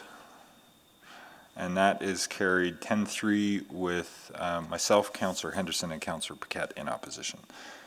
Okay, next then is 8.2, which is airport recovery advocacy, which is me, Councillor Walters, if you could take the chair. I have the chair, Mr. Mayor. Okay, let me just try and get the text of the motion in front of me here. Of course, this screen has gone fully to sleep. Do clerks have it handy on the screen? Okay, I'll move that the mayor, on behalf of City Council, write to the provincial and federal governments advocating for supports that strengthen the airport's ability to bridge to the pandemic recovery phase through restructuring long-term capital construction debt and providing a low-fee letter of credit to support ongoing operations, designing EIA as an airport that can accept international, or pardon me, designating EIA as an airport that can accept international flights in order to support central and northern Alberta's tourism recovery, as well as many other sectors, supporting the Edmonton Metro region's visitor economy so the tourism, hospitality, airline, and airport sectors can better rebuild, and developing new shovel-ready projects at EIA like critical air cargo facilities expansion at EIA, construction, and the nearby 65th Avenue interchange and the development of drone cargo infrastructure on site. Second. Okay, thank you. That is on the floor. Introducing it, Mr. Mayor. I think it's pretty self-explanatory. I mean, a lot of the work that we've done with County of Leduc, City of Leduc, and the airport at the Airport Accord table has given us, and a lot of things we learned during the annexation discussions historically too, and then everything that we all presume about the importance of the airport as an economic driver. Obviously, there's been much coverage of what kind of impact the pandemic has had on airlines and on air travel, but everything that we sort of is front and center about aviation has a cascading impact on the airport and its business model, which is heavily disrupted in terms of their revenue streams, much like cities are, and so. Airports are critical public infrastructure and critical economic infrastructure, and they're in rough shape right now based on our conversations with them. And so they too need some assistance, and notwithstanding that our assistance for municipalities is not yet forthcoming, consistent with earlier practice, we are standing up for those institutions, starting with vulnerable people and then small businesses who we advocated for in the very early stages of this crisis. But the airport is so critical to not just this city, but this region and to northern Alberta. And we've seen also that the critical importance of their cargo handling capacity, and kudos to board and management out there for not in anticipation of a pandemic, but seeing that cargo was such a critical economic enabler. But given the business model of the airport, it's not a moneymaker for the airport. It's an economic driver and moneymaker for our region, but it's not in and of itself a big revenue center for the airport. So I think we've seen, though, the strategic importance of airlift capacity, and we've become one of the key distribution points for PPE and other supplies moving by air freight and e-commerce, with everybody staying at home and not shopping as local as we might like. So the airport is absolutely critical, and I could go on for much longer about why, but I think it's pretty self-evident, and wanted to bring this forward just to bring some public profile to the plight of the airport and get encouragement from members of council and any feedback or further suggestions on advocacy the city might undertake for our partners at the airport. Okay. Happy to take any questions you Thank might you. have. So I see no questions on the chat or requests for questions. Are there any questions? Okay. Anyone wishing to speak to this? Seeing none. Mayor Iveson, anything to close? Well, maybe it's tangentially related since the visitor economy is mentioned, so just a more of a note to members of council that the plight of the airport also came up a little bit in the context of we had an EDC board meeting, and EDC is of course being retooled to focus on the visitor economy and our key venues. So just want to assure you that they are very much active in these conversations about the health of the airport and what restart looks like for the visitor economy. So not just City Council here through this motion, but our tourism and visitor experience and venues partner is also deeply invested in the recovery of the airport and the opportunity. There will be potentially a phase of this where there's more travel within the country. Certainly within our region, we want people to come to Edmonton for a change of scene from across the rest of the province as part of the restart of the hospitality system here. But there's an opportunity to invite Canadians as well before borders open back, and aviation will start to become critical to that. So there is a tourism and hospitality sector recovery and eventually conventions recovery piece that the airport is critical to as well, just to tie it back to closer to home, the visitor economy and conventions piece, which again, really good meeting this morning. Things are proceeding well there. Just here's a drive-by opportunity to update you just at the highest level about that touch point. So I'll leave it there and look for support on this motion, please. Thank you. Please vote. Yes.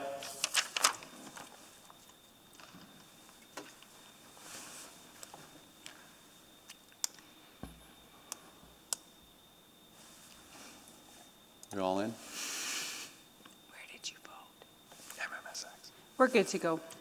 Okay, please display the vote. That's carried. Return the chair.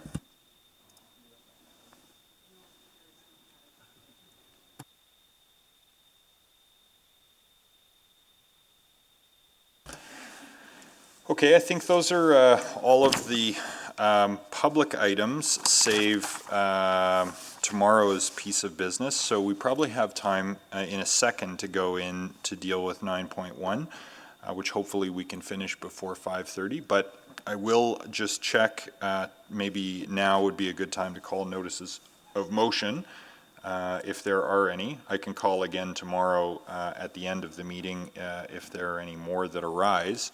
Councillor Cartmell, go ahead.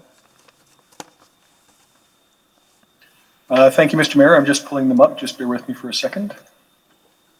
I have two. And so the first is, I'll be making this motion at the July 6th council meeting next week. The first motion is that administration engage with independent third-party experts and return a report to committee outlining maintenance and renewal best practices for gravel roads.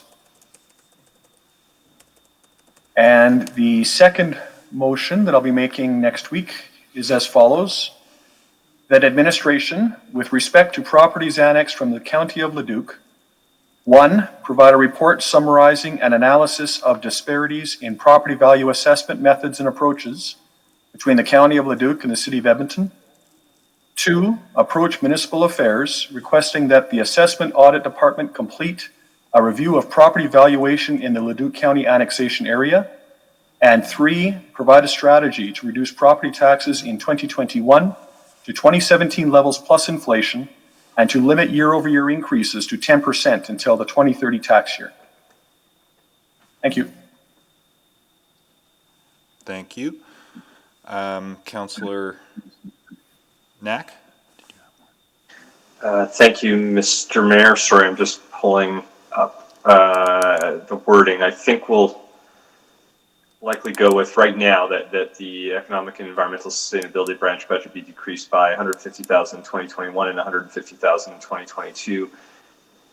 I'll leave this for now, with funds to be released from the tax levy as a result of defunding the electric charger equipment and EV charging rebate. That might get altered for over the next week, but we'll give that notice for now. Okay. Notice is received. Any others?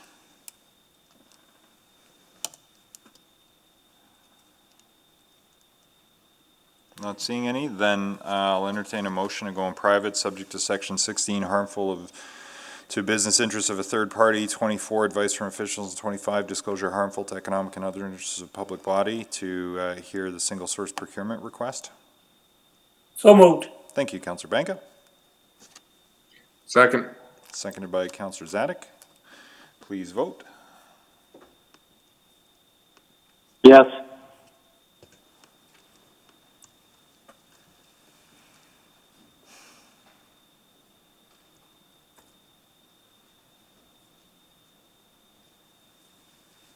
We have 13. Display the vote. That's carried. Okay, we'll just give clerks a moment to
We're good to go, Mr. Mayor. Okay, looks like we're back online.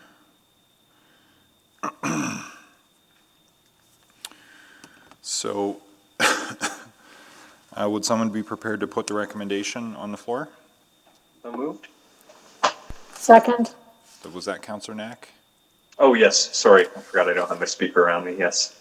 Okay, and seconded by Councillor Essinger. Is there any debate on this one? And the recommendation includes keeping in private, subject to the aforementioned FOIP provisions. Please vote. Yeah.